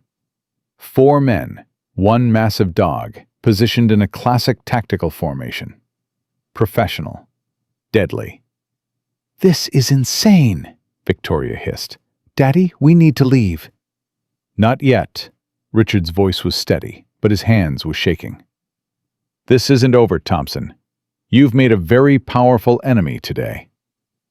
"I've had powerful enemies before. They killed my wife. They're trying to kill my son. You think there's anything you can threaten me with that's worse than that?" Richard had no answer. "Here's how this is going to work," Marcus continued. "You're going to leave. You're going to restore my son's treatment immediately. And you're going to pray that I decide not to release everything I have to the FBI, the DEA, and every major news outlet in the country. And if I refuse, then by tomorrow morning, your name will be on the front page of every newspaper in America, along with your cartel friends, along with every dirty cop and politician you've bought, along with the invoice for my wife's murder." Richard stared at him, and for the first time Marcus saw something he'd never expected to see in those cold eyes. Fear. "This isn't over," Richard said again, but his voice had lost its power. "No," Marcus agreed. "It's not. But the next move is mine. Remember that." Richard turned and walked away, Victoria scurrying after him. The bodyguards followed, casting nervous glances at Derek and his team. When they were gone, Marcus's legs nearly gave out. Derek caught him. "You did good." "I thought I was going to throw up." "That's normal," Derek grinned. "But you held it together. That's what matters." "Did Rodriguez find Crawford?" "He did. Chen and Williams are heading there now. By tonight, we'll have everything we need." Marcus looked at the spot where Richard Ashford had been standing. The most powerful man in Riverside, brought low by a waiter and a promise. "Denise," he whispered, "we're almost there, baby. We're almost there." But even as he said the words, he knew the hardest part was still to come. Richard Ashford wasn't the type to surrender quietly, and the Mendoza cartel had never lost a war. The real battle was just beginning. The drive to the cabin took 3 hours. Derek pushed his truck hard through winding mountain roads, Shadow alert in the back seat, his ears tracking every sound. Marcus sat in the passenger seat, his mind racing through everything that had happened and everything that was about to happen. "You're quiet," Derek said. "Thinking. About? About what happens if this doesn't work. If Crawford can't help us. If the Ashfords get to him first. Chen and Williams are already there. They'll secure him. And if the cartel shows up?" Derek's jaw tightened. "Then we deal with them." "You say that like it's simple." "It's not simple, but it's necessary." Derek glanced at him. "You scared?" "Terrified." "Good. Fear keeps you sharp. It's the people who aren't scared that make mistakes." Marcus's phone buzzed. Rodriguez. "Status?" "Chen and Williams have eyes on the cabin. Crawford is inside, alone. No signs of hostile activity." "What about the Ashfords?" "Their people are scrambling. Richard made about a dozen calls after your meeting. Most of them to lawyers. A few to numbers I couldn't trace." "Cartel numbers?" "Probably. They're panicking, Marcus. You rattled them. That doesn't make me feel better." "It should. Scared people make mistakes. And Richard Ashford just made the biggest mistake of his life." "What mistake?" "He reached out to the Mendozas for help. Told them about your evidence. Asked them to eliminate the threat." Marcus's blood went cold. "They're sending people? Already on the way. That's why we need to move fast." Derek heard the conversation through the truck speakers. His foot pressed harder on the accelerator. "How much time do we have?" "Maybe 2 hours, maybe less. Then we'll be there in 1. They made it in 47 minutes. The cabin was small, isolated, surrounded by dense forest. Chen met them at the tree line, his face grim. "Crawford's inside. He's scared. Won't open the door." "Did you tell him why we're here?" "Told him we were friends of Denise Thompson. That got his attention, but he still won't come out." Derek turned to Marcus. "You need to talk to him. He knew your wife. He'll trust you." Marcus approached the cabin alone. His footsteps on the wooden porch sounded impossibly loud. He knocked. "Mr. Crawford? My name is Marcus Thompson. I was Denise's husband." Silence. "She told me about you. Said you were brave. Said you wanted to do the right thing." More silence. Then a voice, muffled by the door. "How do I know you're really him?" Denise had a birthmark on her left shoulder, shaped like a crescent moon. She was embarrassed by it, but I told her it looked like she'd been kissed by the night sky. A long pause. Then the sound of locks clicking. The door opened a crack, revealing a gaunt face with hollow eyes. James Crawford looked like he hadn't slept in months. "You're really Marcus?" "I'm really Marcus." "She talked about you. Said you were the best man she'd ever known." Crawford's voice cracked. "I'm so sorry. About everything. I wanted to help her, but I was too scared. And then she was gone, and I—" "It's okay. You're going to help her now." "How?" "By testifying. By telling the world what the Ashfords have done." Marcus stepped closer. "We have evidence, Mr. Crawford. Everything Denise collected. But we need your testimony to make it stick. We need someone who was inside." Crawford's face twisted with fear. "They'll kill me. You don't understand what these people are capable of." "I understand exactly what they're capable of. They murdered my wife. They're trying to murder my son. But we can stop them. Together." "You can't stop the Ashfords. Nobody can." "That's what they want you to believe." Marcus reached out and gripped Crawford's arm. "But it's not true. They're scared right now, Mr. Crawford. I saw it in Richard's face. They know their empire is crumbling. They know the truth is coming out. And they're terrified." Crawford stared at him, hope and fear battling in his eyes. "If I testify, will you protect me?" "With everything we have." "And my family? My daughter?" "We'll protect them too." Crawford closed his eyes, For a moment, Marcus thought he was going to refuse. Then he opened them, and something had changed. The fear was still there, but underneath it was something stronger. Resolve. "Okay," Crawford said. "I'll do it." They were loading Crawford into Derek's truck when Rodriguez's voice crackled through the radio. "We've got company. Multiple vehicles approaching from the south, moving fast." Derek grabbed his rifle. "How many?" "Count 5 vehicles, at least 20 men." "Cartel?" "Looks like it. They're armed, heavily."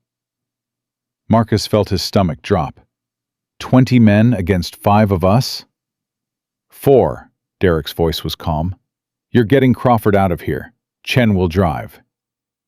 "I'm not leaving you." "You're not fighting either. Your job is to protect the witness. Get him to Rodriguez's location. He'll have FBI contacts waiting." "Derek, this isn't a discussion." Derek grabbed Marcus by the shoulders. "Your son needs you alive. Denise needs you to finish what she started. Crawford needs you to get him to safety. That's your mission. Stick to it." Marcus wanted to argue, but he knew Derek was right. He wasn't a soldier. He'd be a liability in a firefight. "What about you?" "I've been in worse situations," Derek smiled grimly. "Besides, I've got Shadow. And Williams. We'll hold them off long enough for you to get clear." "And then what?" "Then we disappear. Regroup. Hit them again when they're not expecting it."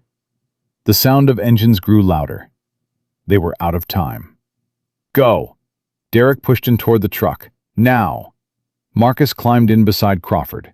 Chen was already behind the wheel, the engine running. "We'll take the back roads," Chen said. "Longer but safer. Rodriguez will guide us." The truck lurched forward, heading into the forest. Through the rear window, Marcus watched Derek, Williams, and Shadow take up positions.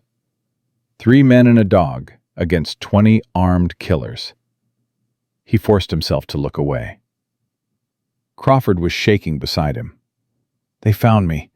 After 2 years of hiding, they found me." "We all found you. That's what matters." "You don't understand. The Mendozas don't leave witnesses. They'll hunt us until—" "They won't hunt us if they're all dead or in prison." Marcus grabbed Crawford's hand. "Focus. Tell me everything you know. Everything that can help us put these people away." Crawford started talking. The words poured out like water from a broken dam. 15 years of secrets, crimes, atrocities. Bank accounts in the Caymans. Shell companies in Panama.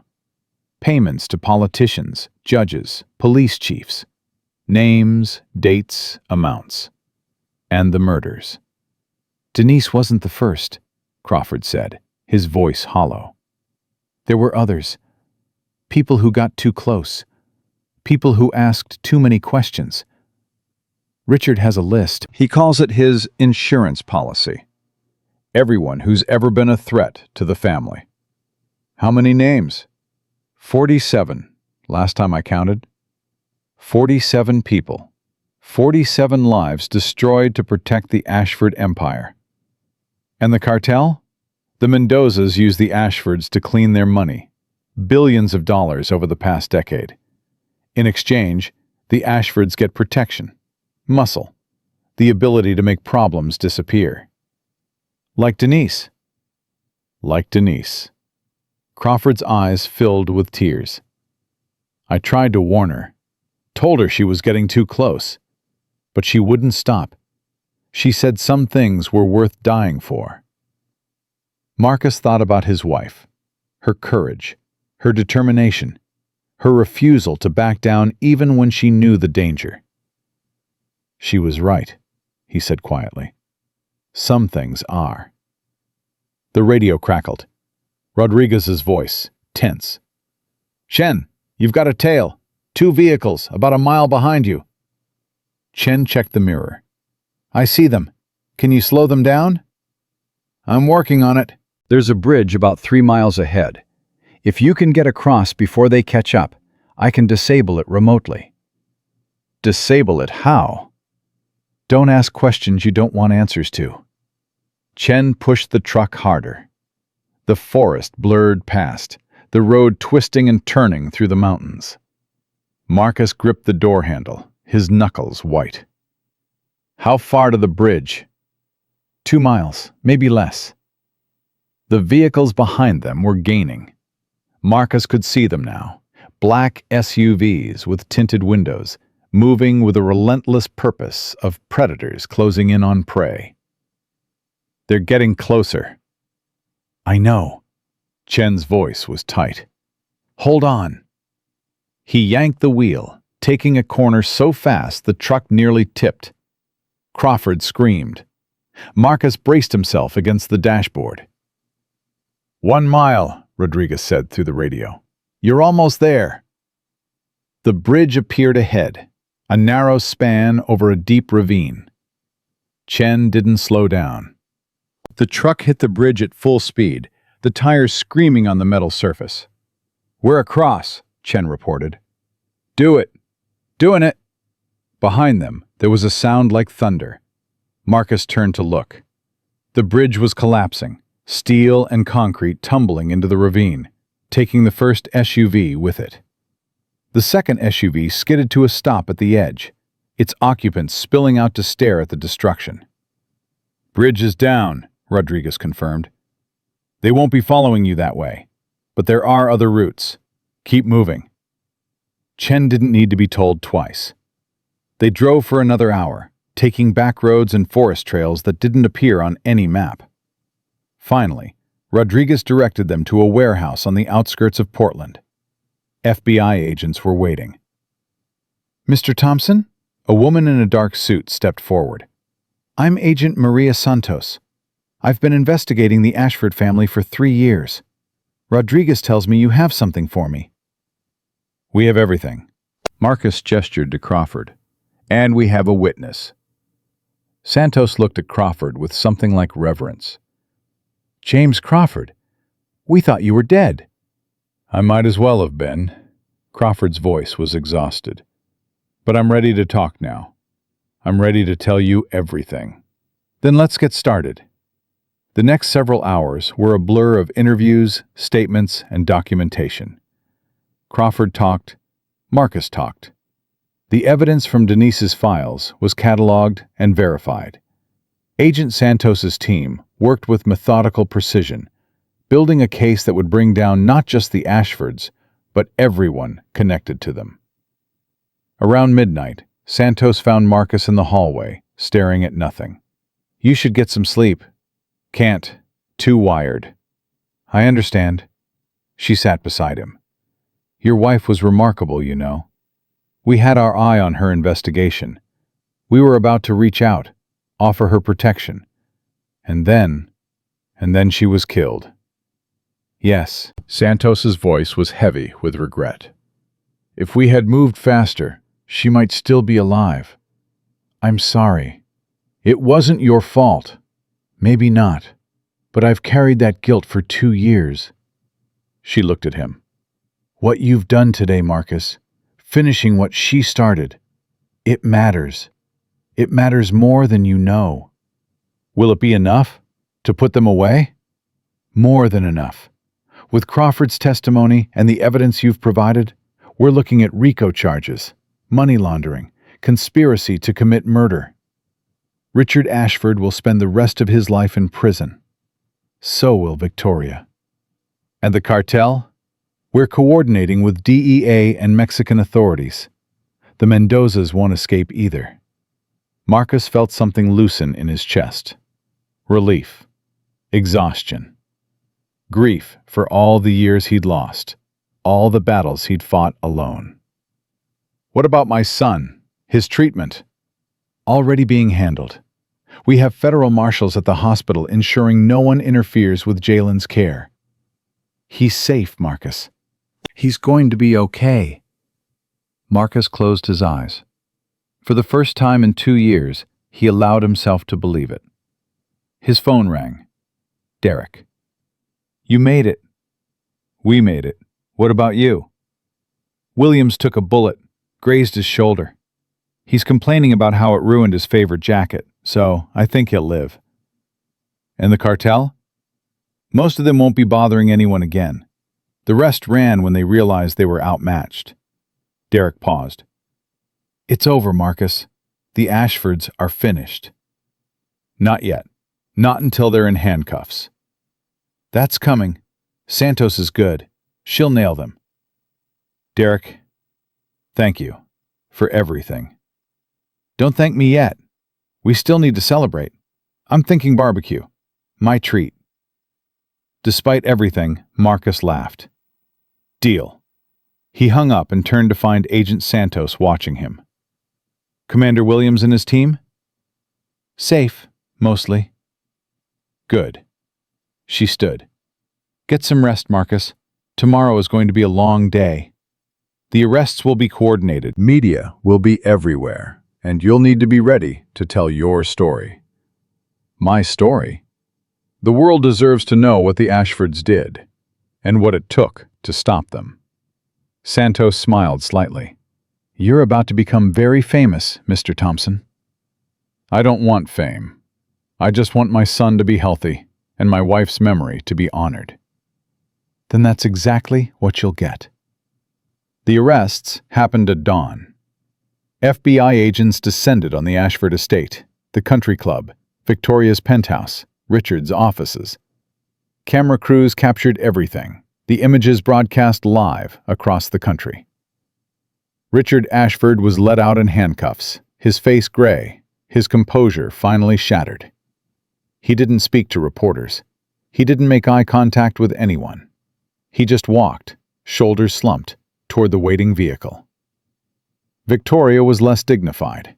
She screamed, fought, cursed the agents who restrained her. Marcus watched from a safe distance, remembering the woman who had ground her heel into his fingers, who had laughed while he bled, who had called him furniture with legs.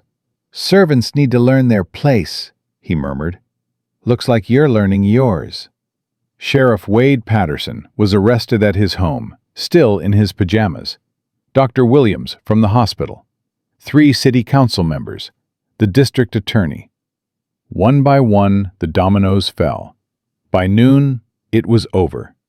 Agent Santos held a press conference, outlining the charges, the evidence, the scope of the criminal enterprise that had controlled Riverside for 40 years. She mentioned Denise Thompson by name, calling her a hero who'd given her life to expose the truth. Marcus watched from the back of the room, tears streaming down his face. She did it, he whispered. Denise, you did it. Afterward, he drove to the hospital to see Jalen. Martha was there, looking 10 years younger than she had a week ago. Did you see the news? I saw. She hugged him tight. I saw everything. Where's Jalen? With Dr. Mitchell. She came back as soon as she heard. Said wild horses couldn't keep her away. Marcus found his son in the children's ward, surrounded by nurses who were treating him like a celebrity. Jalen's face lit up when he saw his father. Daddy, everyone says you're a hero. I'm not a hero, buddy. Yes, you are. You caught the bad guys, like Spider-Man. Marcus scooped him up, holding him close, breathing in the smell of his son, feeling his heart beat strong and steady. How are you feeling, little man? Good. The medicine is working. Dr. Mitchell says I'm going to be okay. Yeah, buddy. You're going to be okay. We're all going to be okay. Dr. Mitchell appeared in the doorway, her eyes red, but her smile genuine. Marcus, I heard what happened. What you did. I couldn't have done it without you. The files you kept, the risks you took. I made a promise to Denise. I always keep my promises. She knelt beside Jalen. And I made a promise to this little guy, too, that I would see him through to the other side. Can you keep that promise? His latest scans are encouraging. The cancer is responding to treatment. If everything continues like this, she looked at Marcus with shining eyes. There's a very good chance of full remission. Marcus couldn't speak, couldn't breathe. 2 years of terror, of watching his son fade, of wondering if each day would be the last. And now hope. Real hope. Thank you, he managed. "Thank you." That evening, they gathered at Martha's house. Derek, Rodriguez, Chen, Williams with his bandaged shoulder, Shadow lying contentedly at Jalen's feet. Dr. Mitchell, Agent Santos, Tom Henderson from the country club, Gloria, who had brought enough food to feed an army. They ate, they talked, they laughed. For the first time in years, the house felt alive with joy instead of fear. Derek raised his glass. "To Denise Thompson, who started this fight." "To Denise," everyone echoed. "And to Marcus," Derek continued, "who finished it." Marcus shook his head. "I didn't finish it alone. I had help. More help than I ever expected." "That's how it works," Martha said quietly. "When good people stand together, evil doesn't stand a chance." Jalen tugged at Marcus's sleeve. "Daddy, can Shadow stay with us forever?" Derek smiled. "What do you think, Shadow? Want to stick around?" The dog's tail wagged. He pressed closer to Jalen, his eyes never leaving the boy's face. "I think that's a yes," Derek said. "Really?" Jalen's eyes were wide. "He can stay?" "He can stay. But he's still my partner, so I'll be around a lot too. If that's okay." "It's okay!" Jalen threw his arms around Shadow's neck. "Did you hear that, boy? You're staying!" Shadow barked once, a sound that might have been joy. Marcus watched his son, this miracle, this reason for everything. He thought about Denise, about how proud she would be, about how much she was missing. But she wasn't really missing it. She was here, in this room, in these people, in the justice that had finally been served. Her spirit lived on in everyone she had touched. "I love you, Denise," Marcus whispered. "I'll always love you." Through the window, he could see the stars beginning to appear. One of them, the brightest, seemed to pulse with light. He chose to believe it was her, watching over them, finally at peace.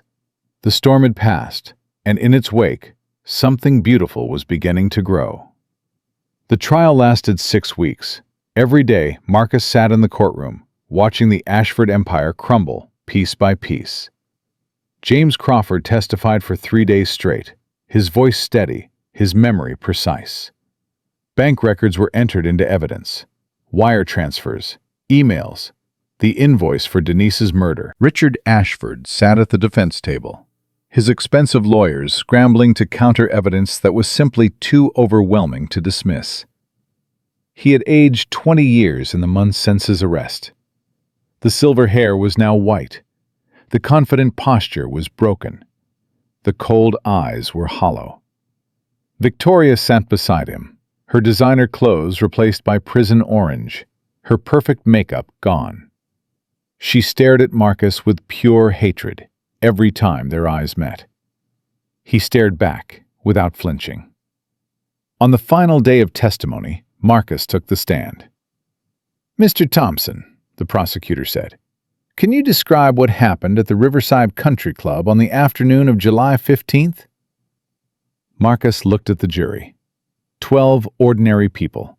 Teachers, plumbers, nurses, retirees. People who had lived their whole lives under the Ashford shadow without knowing it. I was working my shift, serving champagne to members. Victoria Ashford came in with her boyfriend. She ordered drinks. When I brought them, my tray slipped. A few drops of champagne landed on her shoe. What happened next? She grabbed my hand and crushed my fingers under her heel. When I tried to pull away, she knocked me to the ground. She poured champagne over my head and told me to lick it up, like a dog. Murmurs rippled through the courtroom. The judge called for order. Did anyone intervene? No. Everyone was too afraid. The Ashfords owned that club. They owned the whole town. People had learned that standing up to them meant losing everything. What changed that day? Marcus looked at Derek, sitting in the gallery with Shadow at his feet. Someone walked in who wasn't afraid. Someone who had spent his life fighting evil and wasn't about to stop just because the evil wore expensive suits. And what happened after that? Everything. Marcus's voice was strong now, carrying to every corner of the room. We discovered that the Ashfords weren't just bullies. They were murderers. They were drug traffickers. They were running a criminal empire that had destroyed countless lives, including my wife's. "Objection," one of the defense lawyers called weakly. "Prejudicial." "Overruled. Continue, Mr. Thompson." Marcus looked directly at Richard Ashford. "My wife Denise spent months investigating your family. She found evidence of money laundering, cartel connections, contract killings. She was going to expose everything, and you had her killed for it." Richard's face was stone, but his hands trembled. $50,000. That's what you paid to have my wife murdered? Less than the cost of your daughter's shoes. Less than nothing to people like you. "Mr. Thompson," the prosecutor interrupted gently, "can you tell us about your son?" Marcus's voice softened. "Jalen. He's 7 years old now. He has leukemia. The Ashfords tried to cancel his treatment as punishment for my standing up to Victoria. They wanted to watch my son die slowly, to punish me for embarrassing them. But that didn't happen. No, because good people stepped forward. Because a Navy SEAL named Derek Williams decided that bullies shouldn't win. Because a doctor named Sarah Mitchell kept records when everyone else destroyed them. Because a whistleblower named James Crawford found his courage after hiding for 2 years. Marcus looked at the jury again. The Ashfords thought they were untouchable. They thought their money and their power made them gods. But they were wrong. Because in the end, it doesn't matter how much money you have or how many people you've bought. What matters is whether good people are willing to stand together. No further questions. The defense lawyer rose for cross-examination, but there was nothing he could say. The evidence was too clear. The testimony was too damning. After a few half-hearted attempts to discredit Marcus, he sat down in defeat. The jury deliberated for less than 4 hours. Guilty on all counts. Richard Ashford was sentenced to life without parole. Victoria received 45 years. Sheriff Patterson, the corrupt hospital administrator, the politicians and judges who had enabled the Ashford crimes, all of them faced justice. The Mendoza cartel connection led to international arrests. The FBI coordinated with Mexican authorities to dismantle the entire network. Billions of dollars in assets were seized. Hundreds of criminals were brought to justice. And in Riverside, a town that had lived in fear for 40 years, finally began to breathe. 3 months after the verdict, Marcus stood at Denise's grave. Jalen held his hand, healthier now, stronger, his eyes bright with life. "Hi, Mommy," Jalen said. "I brought you flowers. Daddy helped me pick them." Marcus laid the bouquet on the headstone. White lilies, Denise's favorite. "We did it, baby," he whispered. "Everything you worked for, everything you died for. It finally happened." "Is Mommy happy?" Jalen asked. "Yeah, buddy. I think she's very happy." "Can she see us?"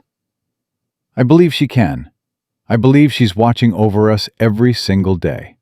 Jalen was quiet for a moment. Then he looked up at his father with those big brown eyes. "Daddy, I want to be like you when I grow up." "Like me?" "Yeah, brave, like you and Derek and Shadow. I want to help people who are scared. I want to make the bad people stop." Marcus knelt down to his son's level. "You already help people, Jalen. Every time you smile, every time you laugh, every time you hug someone who's sad. That's how you fight the darkness. With light."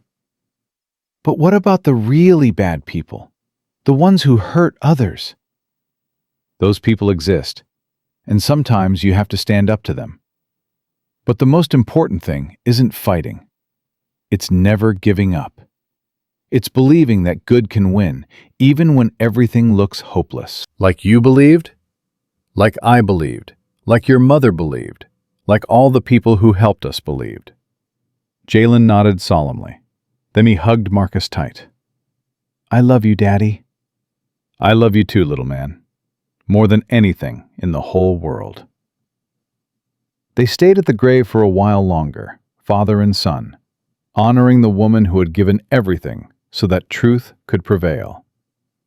When they finally left, Marcus felt something he hadn't felt in years. Peace. 1 year later, the Riverside Country Club was gone. The building had been purchased by a non-profit and converted into a community center. Where Victoria Ashford had once crushed Marcus's fingers, children now learned to read. Where the wealthy elite had ignored suffering, families now gathered for free meals and job training. Derek had stayed in Riverside, opening a training facility for veterans transitioning to civilian life. Shadow worked as a therapy dog, bringing comfort to people struggling with trauma. Chen and Williams stopped by regularly, drawn to the community they had helped save. Dr. Sarah Mitchell had her medical license reinstated. She now ran a free clinic in the building where the Ashford Foundation once laundered money. Her patients included many who had been denied care under the old regime. James Crawford entered witness protection, but sent Marcus a letter every few months. He was teaching accounting at a community college somewhere in the Midwest, finally using his skills for good instead of evil. Martha lived long enough to see Jalen go into remission. She passed peacefully in her sleep, surrounded by family, a smile on her face. Her last words were about Denise. "Tell her I'm coming," she had whispered. "Tell her I'm ready to see my baby again."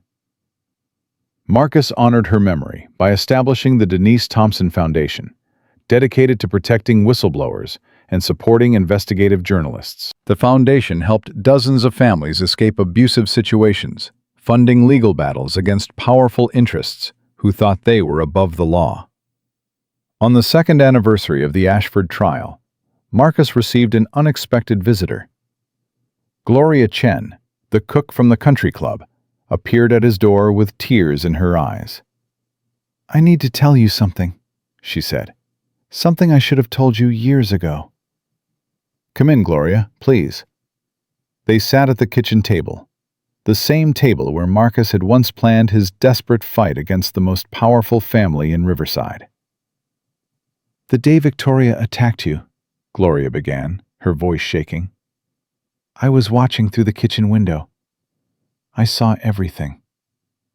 "I know." "No, you don't know." She wiped her eyes. "I saw you on the floor, bleeding, humiliated. And I did nothing. I was too scared, too worried about losing my job, my apartment, everything I had built in 30 years. "Gloria, let me finish, please." She took a breath. "I've carried that guilt every single day. Watching you stand up, watching you fight back, watching you win, and knowing that I could have helped. I could have testified. I could have added my voice to yours. You're here now. Too late. The trial is over. The Ashfords are in prison. My testimony doesn't matter anymore." "It matters to me." Marcus reached across the table and took her hand. "You're not too late, Gloria. You're right on time. Because the fight isn't over. It's never over. There will always be people who need help, who need someone to stand with them." "How do I do that?" "By being brave. By speaking up when it's hard. By refusing to look away when someone is being hurt." Marcus smiled. "You've already started. By coming here today. By telling me what you saw. That took courage." Gloria was crying freely now. "I'm so sorry, Marcus, for everything." "I forgive you. Now forgive yourself, and then get to work." "Work? The foundation needs volunteers, People who know what it's like to be scared, to feel powerless, to watch injustice happen without knowing what to do. Those people can teach others. They can show them that it's never too late to find your voice. Gloria stared at him for a long moment. Then she nodded. Okay, tell me where to start. 5 years after the trial, Jalen Thompson graduated from elementary school. He was healthy, happy, full of energy that never seemed to run out. His cancer was in complete remission, a miracle that Dr. Mitchell called unprecedented. Derek sat in the audience with Shadow, whose muzzle was gray now, his movements slower, but whose eyes still held that spark of the warrior he had always been. Jalen Thompson, the principal announced. Class valedictorian. Jalen walked to the podium, looking small against the microphone, but his voice was strong and clear. My dad taught me that heroes don't wear capes, he began. They wear work clothes. They wear scrubs. They wear military uniforms. And sometimes they just wear the same shirt they wore yesterday because they were too busy helping someone to do laundry. Laughter rippled through the audience.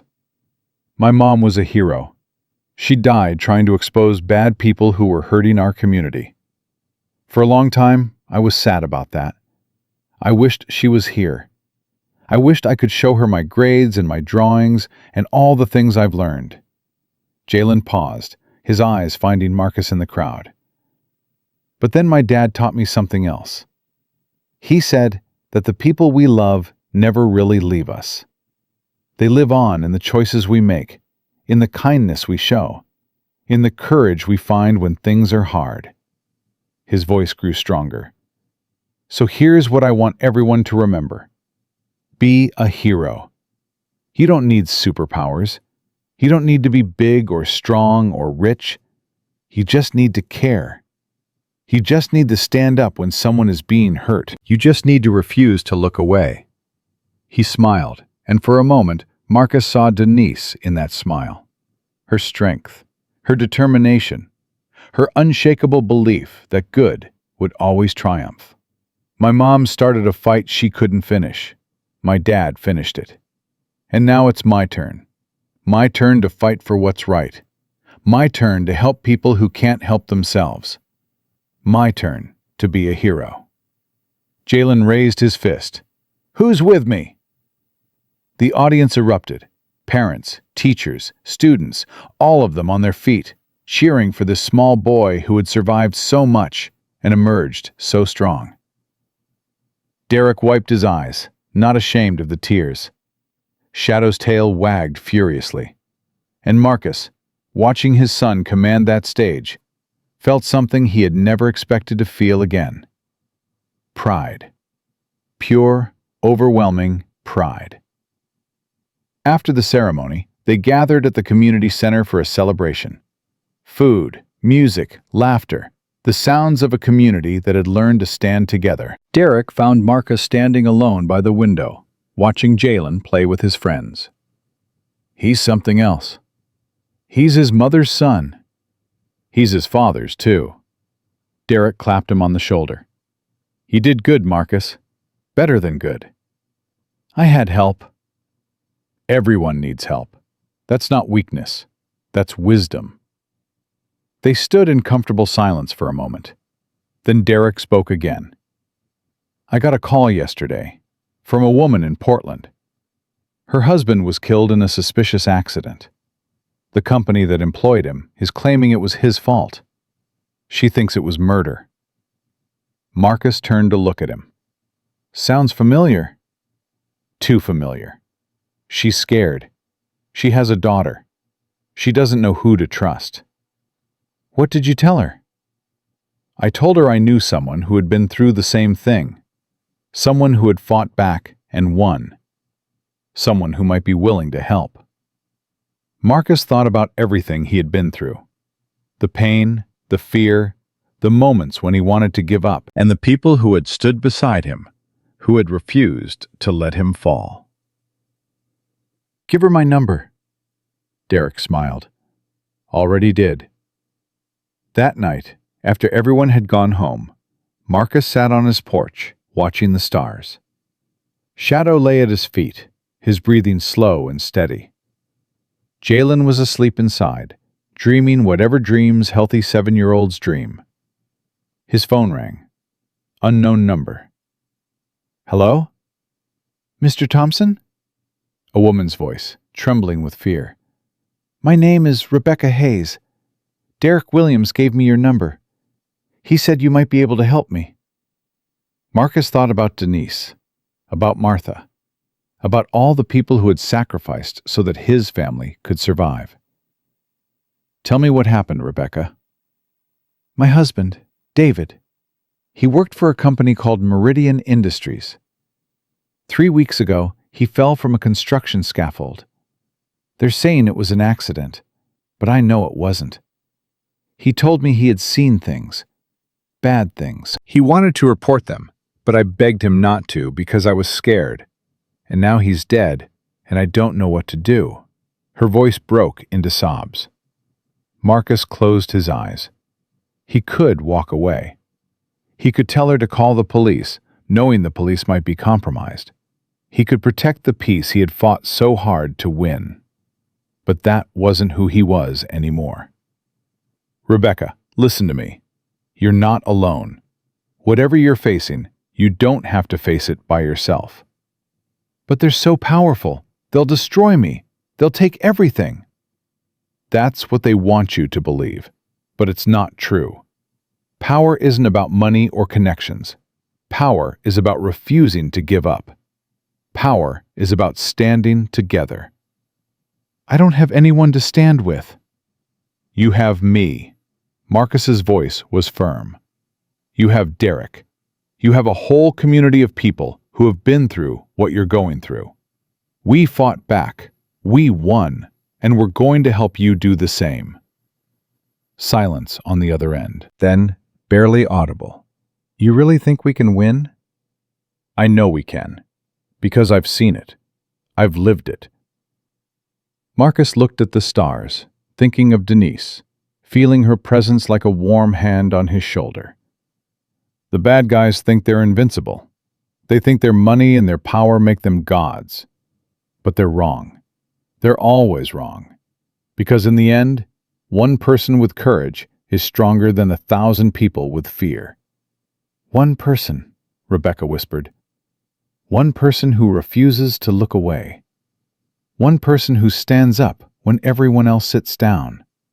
One person who says, 'Enough,' when everyone else says, 'That's just how it is.'" Marcus smiled. "That person can change everything, Rebecca.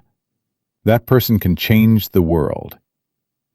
"I want to be that person." "Then you already are.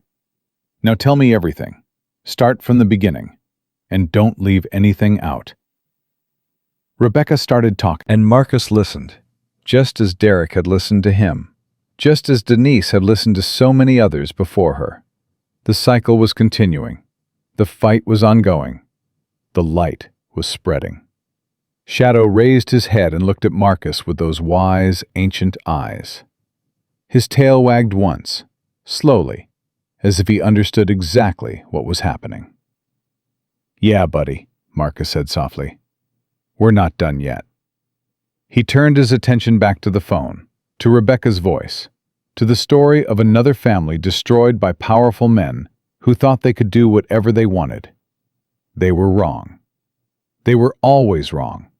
Because somewhere in the world, there would always be someone willing to stand up, someone willing to fight, someone willing to sacrifice everything for the simple belief that justice matters, that truth matters, that every single life matters. Marcus Thompson had been a waiter, a widower, a desperate father watching his son die. Now he was something else. He was a beacon, and beacons don't go dark. They shine forever. If this story touched your heart, share it with someone who needs to know that heroes walk among us every day. Type Amen in the comments if you believe that courage can conquer fear, that love can defeat hate, and that one person standing up can change the world. God bless you all. And remember, be a hero. Stop. Help. Stay. Because that's what heroes do.